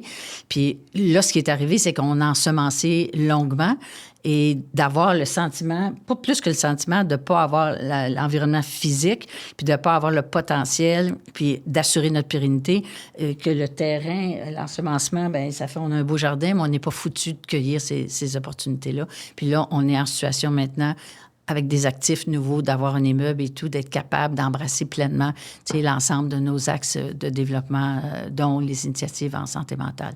Justement, quand tu parles de vos initiatives en impact social, en début d'épisode, hors d'onde, tu me parlais que vous étiez très impliqués avec, dans certaines écoles, avec les jeunes, en santé mentale, même avec une population qui est autiste. Parle-moi de ça un peu. Oui, effectivement, c'est dans une optique du vecteur de l'humour, qui est une couleur de l'expression, où les gens ont l'occasion de parler de leur réalité, mais en parlant de façon, en explorant un enrobage humoristique. Et c'est fascinant ce qu'on a pu valider d'abord leur capacité créative, alors qu'ils ne s'en accordaient pas. Donne-moi un exemple. OK, on est au Centre Addison, qui est un centre de jour pour personnes avec handicap physique et ou cognitif. OK. Alors là, l'idée... Mon Dieu. Alors là, le projet, c'était qu'il développe, accompagné de deux accompagnateurs, de formateurs, des capsules humoristiques pour parler de leur réalité. Okay. Et ça s'appelle « Blague à part ». Alors, tout le monde, ensemble, ils ont créé des gags, puis après ça, il y a des capsules. Chacun des participants a fait une des capsules humoristiques. Fait qu'il y a ça qui est disponible. Puis nous, on a fait pour documenter, mais ce qui est extrêmement précieux, puis dans la validation de ce qu'on fait, c'est le témoignage des gens quand ils disent « Mon Dieu, c'était tellement enrichissant, ça a été tellement... » Mais ce qui revient le plus, c'est la confiance en soi, puis la confiance en sa capacité communicationnelle, puis d'avoir le sentiment avec, d'abord, dire, mon Dieu, je suis plus créatif que je le croyais, donc une valorisation. C'est un empuissancement, pour ne pas dire un empowerment, puis de dire, j'ai le sentiment de cette façon que les gens comprennent beaucoup mieux notre réalité. Et ça se répète avec les autistes. Judith, c'est la 3e année. Là. On est avec Autistes sans limite, puis même avec d'autres groupes autistes qui suivent des ateliers d'humour, 12 ateliers d'humour, puis ils écrivent un numéro. Ils le présentent. Il y a plusieurs occasions de représentation, là, de spectacle. Et d'assister, d'être témoin et de voir ces personnes-là présenter leur numéro devant leurs amis, dans un premier temps, et devant la famille, les gens, tu sais, les jeunes, ils ont 20 quelques années, là, les gens pleurent parce qu'ils disent « J'aurais jamais pensé que mon enfant, mon ami, était capable de prendre cette parole-là, de bien s'exprimer, certains parlaient de leur situation, d'autres avaient un regard sur la société de façon générale. Là encore, c'était un contexte pur d'empowerment pour eux. Ils ne sont pas que. En francisation, c'est fascinant. Des jeunes ont créé un espace sécurisé d'exploration, un espace ludique. Puis la notion d'espace sécurisé est fondamentale parce qu'on pourrait dire, on travaille de l'humour, mais de la façon qu'on travaille avec eux autres, on n'est pas dans le droit à l'erreur, on n'est pas... C'est incroyable quand ils parlent, bien, maintenant avec mes amis, puis je me permets, puis des fois, puis ça m'aide pour le stress, ça m'aide. C'est tellement... Là, on commence avec les traumatisés crâniens, Judith. Et à chaque fois, là, on dit, « Hey, oui, on l'a validé, l'impact que ça a. » Puis je reviens à la confiance, puis à une affirmation de soi. Et au-delà de ma situation ou de ma condition, puis c'est un espace où on dit, oui, vous pouvez être créatif, oui, vous pouvez explorer d'autres façons d'exprimer. On travaille avec les aînés. Une femme qui vient, puis ils ont tellement de choses à raconter, puis de dire qu'il est en dépression après à la prise de sa retraite, qu'elle avait tant attendu, puis elle s'est retrouvée dans un groupe. D'abord, tu es plusieurs, tu sors de l'isolement, puis de dire, oui, j'ai quelque chose à dire. Bien, certain que j'ai quelque chose. C'est assez fascinant. C'est un cadre parmi d'autres, en tout cas, puis qui est fondamental dans cette prise de parole-là. Et là, on a des ambitions très, très grandes pour poursuivre. On a fait des camps de jour, on a fait avec des... Là, maintenant, la déclinaison, là, tout l'ensemble des initiatives, c'est inouï. Puis pour nous, je dis qu'on est allé chez le tatoueur, on a apporté notre ADN, puis on a rajouté impact social. C'est comme... on était chef de file dans l'élaboration d'une formation, puis on continue, là, on va avoir des nouveaux programmes, toujours à l'affût de l'évolution, même d'être en adéquation avec l'évolution de la pratique professionnelle. Mais aussi chef de file dans l'utilisation de l'humour en revenant à sa fonction fondamentale de connexion et de résilience. Ça fait 38 ans à l'École nationale de l'humour. Dans les 38 dernières années, combien de pourcentage de ta vie, à toi, t'as l'impression que est-ce que Louise, elle existe en dehors de l'École nationale de l'humour? Oui, je me présente, Louise Richer, déséquilibrée. C'est moi. Pas tant. Puis en même temps, oui, pas tant. OK, la réponse est ça. Puis en même temps, je sais pas, probablement, là, il va falloir que je diminue. Mais je suis choyée. Puis c'est un méchant beau cadeau de la vie de trouver sa cause. Je suis une personne engagée à la base. Tu sais, je dis, je suis en psycho. Fait que ma préoccupation pour l'humain est fondamentale. La comédienne qui joue des rôles ou, l'humoriste qui fait du commentaire social. Puis une directrice d'école, c'est une pédagogue. Puis toute l'évolution de l'école, puis le volet aujourd'hui social, je dis, ah là là, tu sais, je pense que c'était ça le guide de ma vie à travers les méandres. La cohérence interne, la consonance avec mes valeurs. Et moi, je dis que tout repose sur des valeurs de toute façon, là, quoi qu'on fasse. Puis ça, là, le fil qui me traverse le corps, il est continu, un fil rouge où je Puis c'est un cadeau à se faire à soi-même de risquer, premièrement, de rester disponible, puis d'être conduite à travers des expériences ou des sollicitations qui vont faire en sorte que je reste encore en équilibre. En tout cas, j'ai toujours été en équilibre avec mes valeurs, puis en consonance avec moi-même. Et ça, c'est fondamental. Puis il y a des gens qui ne le sont pas puis qui en souffrent. Puis c'est simple à dire, tu sais, mais tu sais, souvent les gens, est-ce que oui, mais je vais avoir un moins bon salaire, mais là, je suis plus motivée. Tu sais, il y a comme... puis quand je parle de cause, être engagé puis être engagé en solidarité, c'est très, très nourrissant. Ça, c'est clair. Bien, c'est un enjeu pour la suite de ma vie, dans la diminution, mais tu sais, souvent les gens... T'as quel âge? Je vais avoir 73 dans 2 mois. OK. Ben, c'est un certain âge quand même. Hein? Oui, quand même. Ben pour mener de front avec une équipe, autant de projets comme là, ça. C'est une étape très, très grande. Fait que c'est sûr que le déménagement, la relocalisation, là, c'est un objectif. Puis après ça, je vais... voyons, vraisemblablement, diminuer. J'aimerais bien garder un rôle. Ça a l'air que c'est possible, là, parce que je ne voudrais pas être cold turkey là, du jour au lendemain. Mais je travaille, je développe... souvent, on entend... D'ailleurs, à ma demande au MBA, quand j'avais 61 ans, ils disent « Pourquoi vous voulez faire ça? » Ben, j'ai dit... Tu sais, les gens disent « Ben moi, à ma retraite, ça va être le fun, je vais jardiner. » Mais je dis « Moi, je jardine pas, fait qu'il faut bien que je fasse quelque chose. Ça, je vais faire un MBA à place. » C'est comme... Mais là, je jardine, Judith. Alors, depuis la pandémie, je jardine. Fait que là, donc, je peux diminuer, mais j'aimerais... Comment vont tes tomates, Louise? Ils vont bien. Oui, franchement. Oui, parfait. oui. Puis ça a été validé par ma sœur, entre autres, qu'elles étaient très bonnes. Parce qu'on a toujours un petit peu besoin de validation dans la vie, n'est-ce pas? Et puis, mais j'aimerais beaucoup continuer sur des interventions en milieu de travail parce que c'est tellement... Puis l'école en général, puis moi en particulier aussi, ça peut être... Puis l'école en général, ça peut être dans les milieux de la santé, dans les CIUS, ça peut être, comme je disais tantôt, avec des ingénieurs, ça peut être à l'université pour aînés, ça peut être... C'est tellement des lieux communautaires autant que les milieux bancaires. Je découvre des milieux, j'apprends c'est quoi leur environnement humain, puis que, tu sais, la capacité d'analyse d'un environnement, puis de voir comment, ensemble, parce que je fais beaucoup de rencontres préparatoires, pour avoir une certaine pertinence spécifique. Alors, moi, encore, dans cette exploration-là, des enjeux dans les milieux de travail et autres, de l'humain, comment il se retrouve là-dedans. Puis même à l'école, je dis tout le temps, on accompagne un créateur, un citoyen et un humain, parce que la personne qui passe la porte n'est pas juste une affaire, n'est pas, tu sais, je dis toujours aborder quelqu'un dans l'entièreté de ce qu'elle est, bien, dépendant encore, là, avec discernement.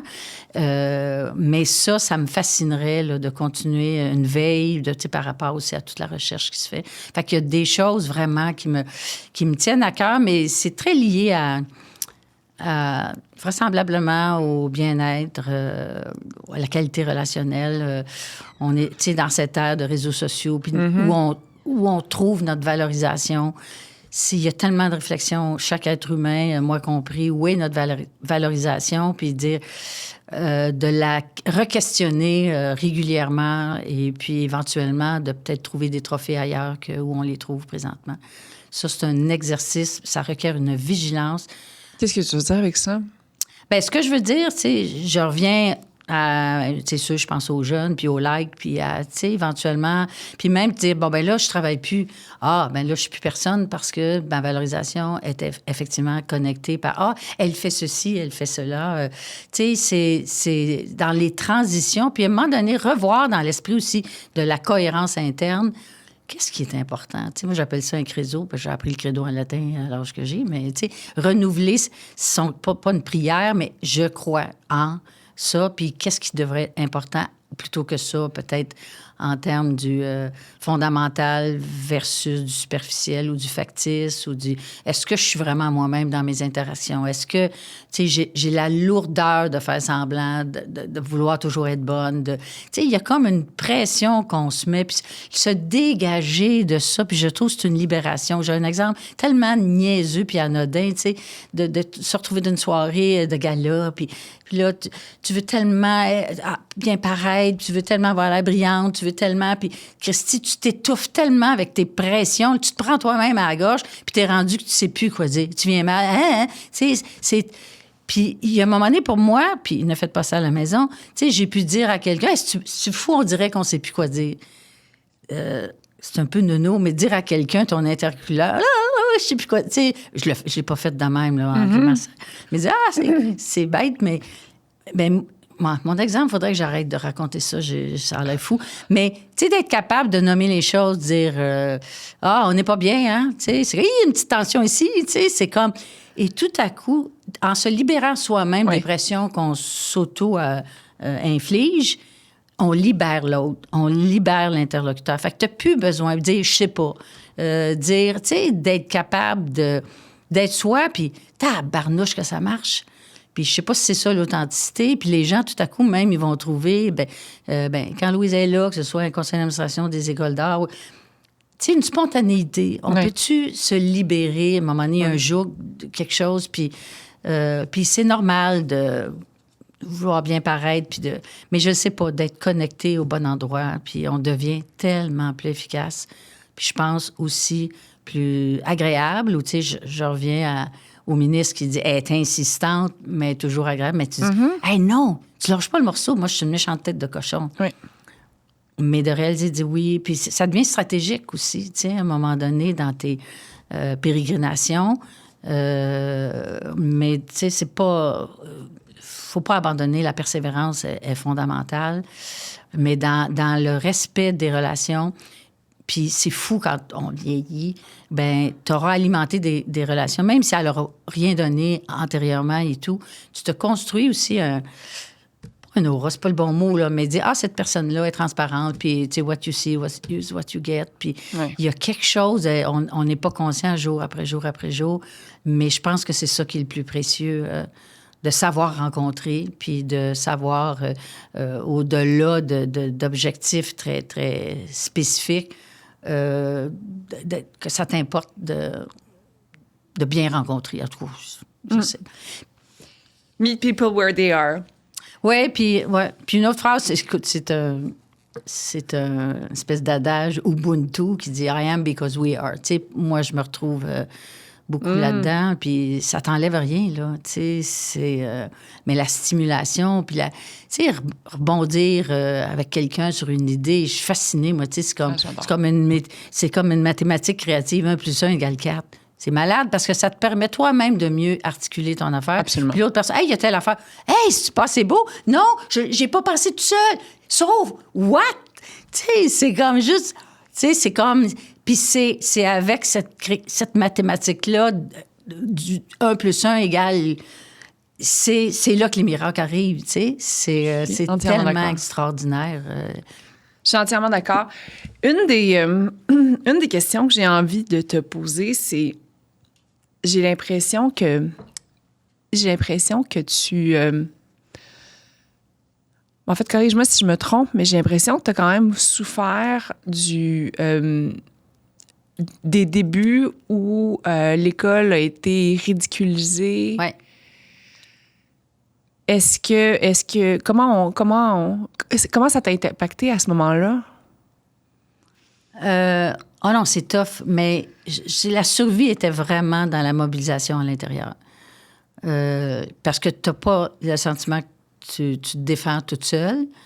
Et puis, tu sais, l'idée aussi, c'était quand tu es à l'intérieur, c'est pas un cocon, parce qu'on est ouvert, tu sais, on est arrimé avec le milieu. Mais c'est de parfaire ce que tu fais, tu sais. De bien le faire. je réponds tout croche un peu. Puis j'ai encore des cicatrices. C'est fou parce que mes collègues, là, puis plusieurs maintenant, sont là depuis plusieurs années. Puis quand on rencontre une nouvelle personne, puis là, je dis, ben je peux pas m'empêcher de parler des débuts. Puis là, je gratte mes cicatrices. Puis là, des fois, il dit, ben t'es peut-être pas obligé de parler des premières années. C'est comme... mais ça fait partie de Absolument. Ça solidifie. Puis là, on arrive, on réussit, puis que... puis j'ai une anecdote dans le documentaire où je parle que je suis devant avec le directeur du Conseil des arts et des lettres du Québec. On est en 2007. C'est les premières démarches que je fais. Puis il dit, ben madame, l'humour n'est pas reconnu, n'est pas peut-être reconnu, la chanson est reconnue, c'est un art populaire. Puis là, ben oui, mais il y a de l'humour en danse contemporaine. Pierre Lapointe fait de l'humour. Hey, lâche-moi, là, on sait de quoi on parle, un produit de l'humour, là, aujourd'hui. Ah oui. Il est circonscrit, là, tu sais. Puis là, écoute, ça fait 40 minutes, tu parles, puis là, comment je vais le pogner? J'ai l'impression d'avoir une idée de génie. Et Monsieur X, si vous aviez un jeune Yvon Deschamps devant vous, ne souhaiteriez-vous pas le soutenir? Il me dit, là, t'as scoré. Là, ouais. Il fait, non. Saul peut-être, mais Yvon Deschamps, non. J'ai jamais été aussi proche de sauter sur quelqu'un. Mais c'est grave. Yvon Deschamps n'a pas de contribution à la culture du Québec. Ah oui. Mais ça te montre, et là, tu rentres chez vous, dis. Là, j'aurais une litanie de sac, là, je me retiens. Mais non, c'est pas vrai. Puis là, tu continues, puis tu lâches pas. Puis le nouveau PDG, tu demandes à le rencontrer. Mais il y a quelque chose de grand aussi à partir. Chris, je vais leur prendre mon bâton de pèlerin, puis je vais continuer à évangéliser, puis je vais nuance. Mais dans la nuance, je trouve tellement que le monde manque de nuance. Mais il y a quelque chose, puis t'es pas... Tu sais, puis tu te bats à plusieurs, puis tu te bats à... Tu sais, c'est comme... Puis plus ça va, ton panier argumentaire se garnit, puis... Tu sais, en tout cas, il y a quelque chose d'exaltant. C'est pas le bon mot, mais quand même, oui, parce que pendant... exaltant. Oui, puis pendant tout ce temps-là, il y a des réalisations. Oui. Puis tu vois tes diplômés. Oui. Puis là, lui, elle, ils réussissent. Puis là encore, puis là, ben, je sais pas, là, Martin Matt fait une série télé, puis tel autre, tu sais. Puis là, tu dis, oui, nos créateurs peuvent aussi aller là. Puis là, tu continues à bonifier, puis tu as une agilité d'enfer. Parce que je suis une praticienne en même temps. J'ai été productrice au contenu de 4 ans sur le bye-bye. Tu sais, j'étais sur le terrain. Mais il se passe des choses. Oui. Puis en même temps, il y a pas de moins en moins, mais effectivement, d'ennemis, tu sais. Et il y a quelque chose aussi de dire, non, puis j'y crois tellement. Puis c'est pas fauné, ballonné, là, tu sais. C'est qu'aujourd'hui, avec comment on se développe, toujours avec une espèce d'intérêt supérieur, puis j'ai hâte de faire que les milieux de travail, les organisations viennent faire des off-sites à l'école. Il y a c'est dans la prochaine école, donc dans 10 mois. T'sais. Mais c'est ça, mais ça fait partie de l'histoire, puis ça fait peut-être partie de la motivation aussi, puis aussi peut-être que tu savoures encore plus, tu dis on est soutenu, on va avoir un lieu à nous. Ça y est, là, tu savoures aussi les victoires, puis les réussites avec tout le monde. Puis on a fait ça tous ensemble, là, puis avec les artistes, qui sont... C'est ça, chapeau. Très cher. Mais parce que une des... puis je sais pas comment tu vas l'accueillir, ça, mais depuis le début... De un, moi, j'ai vraiment le besoin de te remercier en tant que Québécoise, qui est une grande fan de l'humour, parce que je ne peux que constater ce que vous avez fait, toi et ta gang, collectivement, pour démocratiser ça, puis pour faire en sorte qu'on est très drôle comme peuple québécois, puis que ça fait partie intégrante de notre société. Mais... Puis j'ai tout le temps ça, le mais. Et depuis, ça fait 1h30 qu'on tourne environ. Ouais. Des fois, j'ai l'impression que je pose des questions à une école. Oh, c'est intéressant. Parce que c'est l'école qui me répond. Ah oui? Tu vois, là, je t'ai posé la question, est-ce que tu as souffert, toi, personnellement, au niveau j'ai dit de... Oui, mais j'ai dit que j'avais des bobos encore. Oui. Mais après ça, t'es repartie dans l'école. Comment elle... mais d'un autre côté, comme tu le dis, c'est tellement beau parce que c'est ta mission de vie. Oui. Et que les deux sont tellement interreliés ensemble que des fois, j'ai Louise qui me répond, puis d'autres fois, j'ai l'école qui me répond. Oui, c'est une bonne observation. Puis, mais c'est intimement lié, tu sais, c'est sûr que la Louise qui sort, puis dit « Envoie, fonce », puis, tu sais, explique, puis explique bien, tu sais, c'est elle que le cœur lui débat, tu sais, c'est elle qui dort pas, c'est elle, tu sais, c'est clair, le sommeil, mon Dieu, je connais pas ça, tu sais, j'ai pas de roulette de hamster, j'ai un parc immobilier, tu sais, de roulettes, là, tu sais. Puis encore aujourd'hui, tu sais, c'est comme être content de soi, tu sais, c'est encore la confiance en soi. C'est la quête d'une vie, je trouve, tu sais, y compris pour moi-même. Je trouve des fois d'avoir le sentiment de... puis je me parle à moi-même, mais tu sais, d'avoir le sentiment des fois que j'ai pas construit, tu sais, comme si, ben oui, t'as des réalisations, puis des journées, tu dis, pas j'ai rien fait, mais tu sais, tu consolides pas toi-même, tu te sens pas consolidé. Tu dis, oui. Tu sais, il y a comme quelque chose il y a quelque chose à refaire souvent, mais je pense que je suis pas la seule ou je suis pas la... puis je reviens, je parle de confiance en soi puis du sens. Il y a une chose que c'était dans mes... tu sais, au MBA, une affaire que j'ai trouvée... Je trouve qu'il y a une belle façon de parler, qu'on soit gestionnaire ou pas, mais je trouve que fondamentalement, on est des donneurs de sens, tu sais.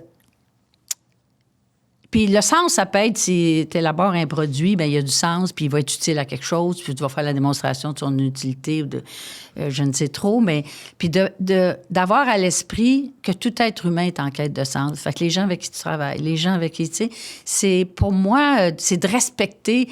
là, j'aurais une anecdote à conter, mais je la raconterai pas, mais je pense qu'on est des donneurs de sens, puis on a besoin aussi d'en recevoir, tu sais, et des receveurs de sens, tu sais. Mais là, moi, je me mets à la position de tout le monde qui t'écoute à la maison puis qui dit, ben là, raconte-la ton anecdote, Louise. Ben, je vais bien. C'était au MBA. Il y a un de mes collègues qui travaillait dans le milieu bancaire. Puis là, on avait M. Mintzberg devant nous qui parlait de l'important. Henri? Oui. Je l'ai rencontré et tout. Wow. Qui est un académique dans psychologie du travail. Oui. Henri Mintzberg. Puis dans les modèles d'affaires, puis dans les modèles, tu sais, le top-down, bottom-up et tout ça, lui, il est vraiment dans le bottom-up. Les deux, mesdames. Et là, c'est ça, l'importance d'informer. Puis là, lui, il se lève, il dit, voyons donc, le monde s'en sac, où est-ce que tu vas voir où le bateau s'en va? Tout ce qu'ils veulent, c'est puncher en sortant. Ben voyons donc. J'étais tellement... Là, j'ai bondi. En 2016, il y a quelqu'un qui a dit ça, un gestionnaire. 2015, c'est ça. Et tu dis, là, j'étais outrée, là, tu sais, c'est comme... Puis c'est sûr que travailler dans une grosse institution bancaire versus travailler dans... En start-up. En start-up, j'allais dire en binerie, c'est différent. Oui. Mais si tu pars sur cette base-là, le respect de la contribution, il n'est pas là. C'était pas foutu de penser que les gens, ça peut les nourrir, de savoir pourquoi le bateau s'en va par là, puis comment je peux y contribuer. Bien, ça va mal à la chope. Ça, pour moi, c'est renversant, c'est inimaginable. C'est... on a tous besoin de sens dans notre vie, là. Que ce soit au travail, dans notre vie. Ne pas oublier que les autres en ont besoin. Absolument. Fait que d'où l'intelligence émotionnelle, d'où la prise en compte d'un 360 dans tes analyses de situation, dans l'impact à tous les niveaux. C'est pas toujours facile, tu sais, mais moi, on n'a jamais été dans une situation où on congédie la moitié du staff parce qu'il n'y aurait plus personne, tu sais. C'est comme j'ai été... Pendant 4 ans, pendant 20 ans, on était 4, tu sais. Donc, un humoriste ne peut pas tout dire en humour.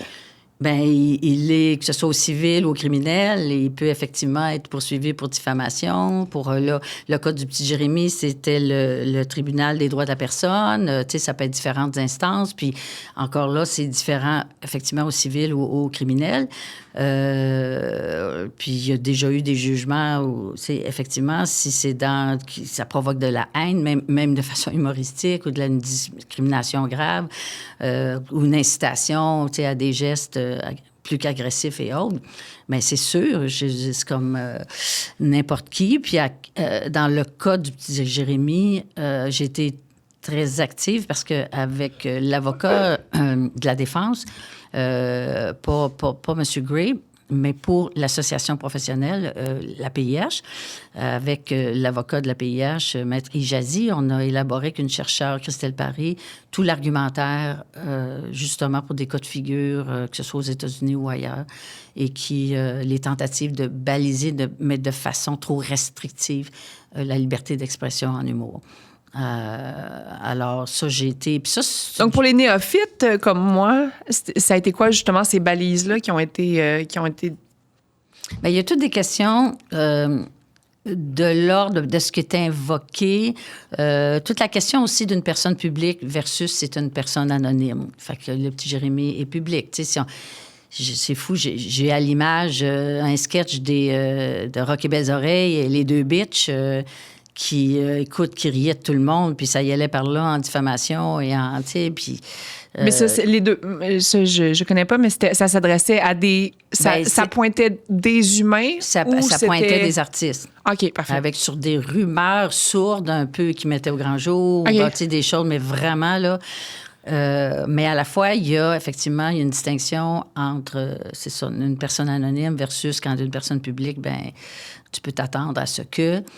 C'était aussi une contestation par rapport au tribunal où avait été présenté donc des droits de la personne, puis ce qui avait pu être invoqué par rapport à certaines, évidemment, difficultés pour le jeune homme, Jérémy, de ce que ça a pu provoquer comme blague autour de lui. Tu sais, ça, c'est clair qu'on n'est pas insensible à ce que ce jeune homme-là a pu vivre. Oui. Par ailleurs, les effets d'une loi beaucoup trop stricte, à ce moment-là, ça met réellement en danger. Puis là, même, tu sais, aujourd'hui, quand je disais qu'il faut sniffer l'air ambiant, on parle de grossophobie, on parle, tu sais, il y a comme des façons d'insulter ou de ridiculiser quelqu'un sur la base de son apparence physique ou sur la base qui est pas valorisé, puis et ça, c'est une sensibilisation qu'il y a à faire, puis éventuellement, il y aura peut-être une espèce d'autorégulation de la part des créateurs et créatrices en humour, dire « ouais, peut-être qu'il y aurait lieu de se trouver d'autres cibles, des cibles qui sont impuissantes versus où est le pouvoir, où sont les puissants, qui on attaque. » Je me souviens notamment de Piment Fort, où Daniel Pinard s'était insurgé en disant que tu es trop jeune pour ça. Non, je me souviens. Parce que des blagues de gays, pour ne pas prendre l'ensemble des nominations, comment on pouvait les interpeller, ça, à un moment donné, ça a créé une prise de conscience aussi. Tu sais, c'est peut-être de la facilité. C'était redondant aussi. Absolument. Facile. Puis c'est drôle, à l'école, nous, on ne parle pas de vulgarité, on parle de facilité. Parce que, en termes de propos, puis d'expression, de liberté d'expression, il y a des éléments de base racistes et sexistes, mais nous, on parle plus de ne pas être dans la facilité plutôt que de ne pas être dans la vulgarité. Ça, donc, de faire une joke sur le fait que Daniel Pinard est gay puis de la ramener à chaque épisode... mais ça, je pense que c'était... facile. Mais c'était... Oui, ça montre comme un peu tu dis si bien, une paresse. C'est redondant. Oui, effectivement. Puis il y a comme... Tu sais, quand on parle d'enjeux ou de revendications de ce groupe-là, des homosexuels, bien, il y a un moment donné d'avoir du respect... pour effectivement la démarche entreprise, puis la sensibilisation auprès de l'ensemble, de l'acceptation auprès de l'ensemble, l'inclusion de la part de l'ensemble de la société. Tu sais, il y a un moment donné, il faut être partie prenante de cette société-là, puis de voir comment elle évolue. Puis il y a peut-être des choses qui sont fichtrement le temps d'abandonner. Ou si tu en parles, trouve une façon d'en parler qui est renouvelée, mais pas pas en les ridiculisant, là. Non. Tu sais, je pense à Pascal Cameron, dont j'ai vu le show récemment. C'est assez fascinant, le slalom qu'il fait en défendant des choses, mais la minute d'après, il va faire un gag qui vient à peu près de défaire ce qu'il est en train de dire. Fait que c'est en quelque part la vérité. Rien n'est noir, tu sais, rien n'est noir et blanc. Le gris, je reviens au manque de nuances qu'on peut avoir, mais un humoriste, c'est vraiment un slalom que Pascal fait. C'est impressionnant. Sans se positionner seulement d'un bord et de l'autre, mais il fait valoir des facettes et il l'aborde de façon originale. Tu sais, tout est dans le traitement également. Alors, tu sais, dans l'histoire du petit Jérémie, c'était de voir, on peut concevoir très bien l'impact que ça peut avoir sur ce jeune homme-là, mais de se projeter dans des contraintes multipliées de liberté d'expression, bien là, on s'enferme complètement, puis on s'en vient dans un pays totalitaire, là, tu sais. Fait que c'est comme, il peut y avoir des débordements, mais est-ce qu'on est mieux de vivre avec certains débordements plutôt qu'éventuellement d'être policé complètement? Je pense que je le vois comme ça, moi, cet enjeu-là. Puis j'ai été très, très, très interpellée. C'est un des exemples sur lequel, au-delà de la défense de l'école, de la défense de cause, ou que, ben, il y a quelqu'un... Ça, c'est assez particulier. Un diplômé de l'école dont la rumeur est persistante sur des comportements inadéquats d'ordre sexuel. Là, il m'interpelle, il dit « Ouais, mais c'est quoi cette école-là? Qu'est-ce que vous faites à l'école? » Puis papa. Mais si bol, là, un diplômé acteur de telle école de théâtre, ils appelleront pas le directeur de son école pour lui demander « Coudonc, quelle sorte de formation vous faites à votre école? » C'est assez inouï de dire « L'école peut-elle avoir un mur par feu entre ce que les individus qui l'ont éventuellement fréquenté font puis la réputation de l'école? » Tu vois, je trouve que c'est un autre... C'est vicieux, tu sais, c'est tendancieux de faire le lien, mais ça, je te partage ça où je me suis retrouvée dans des affaires comme ça. Puis, au contraire, on est très engagés sur... évidemment, on a tous des politiques sur la violence sexuelle. Puis là, aujourd'hui, l'école est paritaire. Fait que les débats sont encore plus... sont magnifiés avec, tu sais, le fait d'avoir... Ça, c'est une grosse...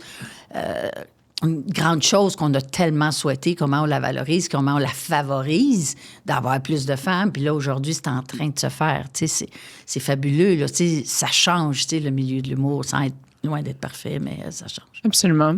Tu as parlé du spectacle, puis ça va être ma dernière question. Tu as parlé du spectacle de Pascal Cameron. Ça m'a vraiment donné envie d'aller voir son spectacle. Ouais. C'est un humoriste que je connais peut-être un peu moins. Dans les humoristes qui sont tes enfants, tu sais, mettons, qui t'as le goût de nous recommander? Ah, j'ai ça. Non, mais c'est parce qu'il doit en avoir plein, puis on devrait tous aller les voir. Mais admettons, là, du monde qui ont peut-être un petit peu moins de airtime en temps normal. Ah, c'est parce que c'est tellement intime, ce que t'aimes pas. Tu sais, là, Mégane Brouillard... écoute, c'est fou, là. Il y a personne qui a rempli Saint-Denis 1 comme elle récemment, où elle est dans une... Puis, tu sais, je pourrais dire, Ève Côté vient de la Gaspésie, elle vient de Drummondville, tu sais, puis elle n'est pas le profil parfait. Mais il y a quelque chose de l'ordre de l'authenticité puis d'une conceptualisation un peu de ce qu'elle apporte, tu sais, par rapport à une espèce de lucidité par rapport à sa famille, tu sais. Elle parle voyons, j'oublie le gag, là. Ça va pas bien. Tu sais, ça peut être une Mégane qui nous transporte. Là. Puis ça peut être... Autant il y a un jeune dont la première, ce soir, Jean-Michel Martel, qui fait dans l'absurde, dont le show il est monté par Vincent Léonard et Denis Drolet. Tu sais, là aussi, là, t'es champ gauche. Les deux, j'écoutais ce matin Simon et Tyler qui font des chroniques à La journée est encore jeune, qui sont des extraterrestres incroyables. Ils sont faciles à trouver sur le net, mais il y a une telle diversité, puis les personnes que je viens de te nommer sont dans des registres complètement différents et sont tous aussi intéressants, mais ça va t'interpeller ou ça t'interpelle. Simon Gouache, qui est un super stand-up. Tu sais, c'est François Bellefeuille, je ne l'ai pas vu son dernier show, mais il était dans une évolution de son matériel au gré de l'évolution de sa propre vie. Puis j'aime pas ça donner des noms parce que c'est...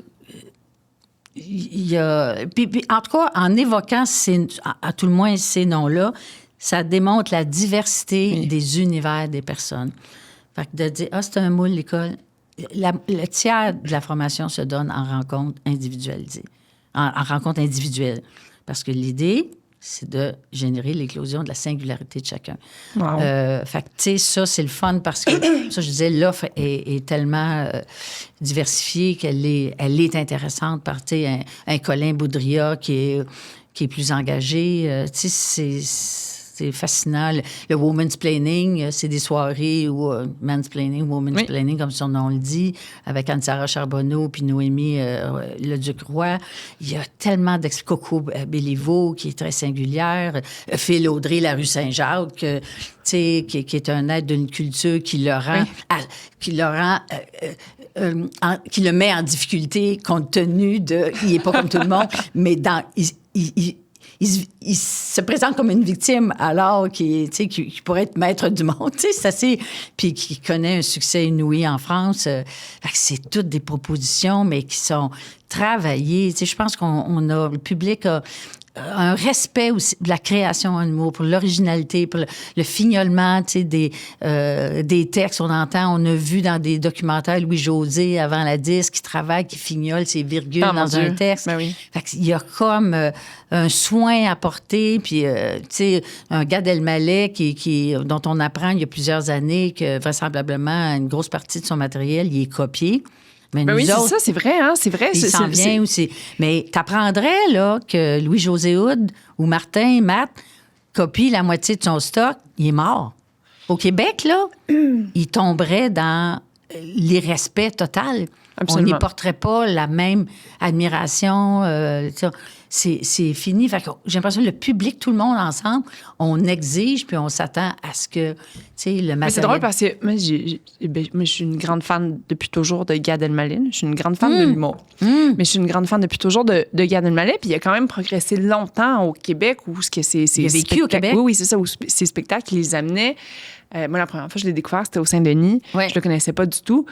Ça m'a comme surpris un peu dans le sens qu'après ça, j'ai vu les clips et tout. Là. Donc, c'est pas une cause qui est vraiment nécessairement mais à défendre, là, dans le sens qu'il y a beaucoup de blagues. Mais tu vois, mettons, dans le milieu des affaires, il y a beaucoup d'idées qui vont être exportées comme ça. Oui. Donc là, on parle de droit d'auteur, tu sais, est-ce qu'il y a... Oui, mais il y a des brevets dans le milieu des affaires, tu sais, c'est juste d'une certaine façon, mais que les choses évoluent, puis qu'on est, tu sais, que ce soit, en tout cas, dans notre milieu, quand on évolue dans l'évolution, la disruption, là, dans la rupture, mais que tu l'amènes ailleurs, mais l'affaire, c'est qu'un show d'humour, il est signé. Texte, c'est ça. Ou, je pense que sinon, c'est pas du domaine public, là. Est-ce que, là, on va appeler... écrit à Éducalois. Oui, à Éducalois. Allez, Judith, Éducalois. Mais la paternité... Est-ce que les textes sont protégés par propriété intellectuelle? La réponse est... Exactement. La réponse est non. Parce que moi, je sais que dans mon passé de chez Cookit, les recettes n'avaient pas de propriété intellectuelle. Oui. Les photos, oui. Mais une recette, un pâté chinois, ça appartient à tout le monde. Tu peux faire un foie gras qui est complètement différent, même si c'est le créateur de cette recette-là. Oui, mais là, tu vas faire des sous parce que tu vas vendre ton livre de recettes ou que tu vas... Oui, tout ça, c'est tout le modèle d'affaires de tout ça qui vient avec ça. Exact. Quand j'ai dit à Caroline Charbonneau, qui est la présidente de Easy Sign, qui est un des commanditaires du podcast, elle me dit que j'allais te recevoir à l'émission. Elle m'a dit, moi, j'ai envie d'offrir à Louise puis toute sa belle gang 1 an de signature électronique, un contrat d'1 an avec Easy Sign. Donc, j'imagine que vous envoyez... Ben oui. Ou de contrat. Wow! Merci, Caroline. Cette petite boîte-là. Oui. Super, merci infiniment. 100% québécoise. Oui. Ouais. Signons local. Signons local, rions local, éduquons-nous localement. Louise, ce fut un immense plaisir de te recevoir. J'ai l'impression qu'on a abordé tout plein de sujets et j'aurais aimé ça aller en profondeur. En fait, on devrait te recevoir pour une série, 10 épisodes avec Louise. Oui, rien de moins. Oui. Dépêchez-vous avant que j'ai des enjeux de capacité cognitive. Ben, merci beaucoup. Puis à tout le monde qui nous écoute à la maison, merci beaucoup de votre bonjour tout le monde. fidélité. Au plaisir de vous rencontrer, peut-être. Merci beaucoup. Merci.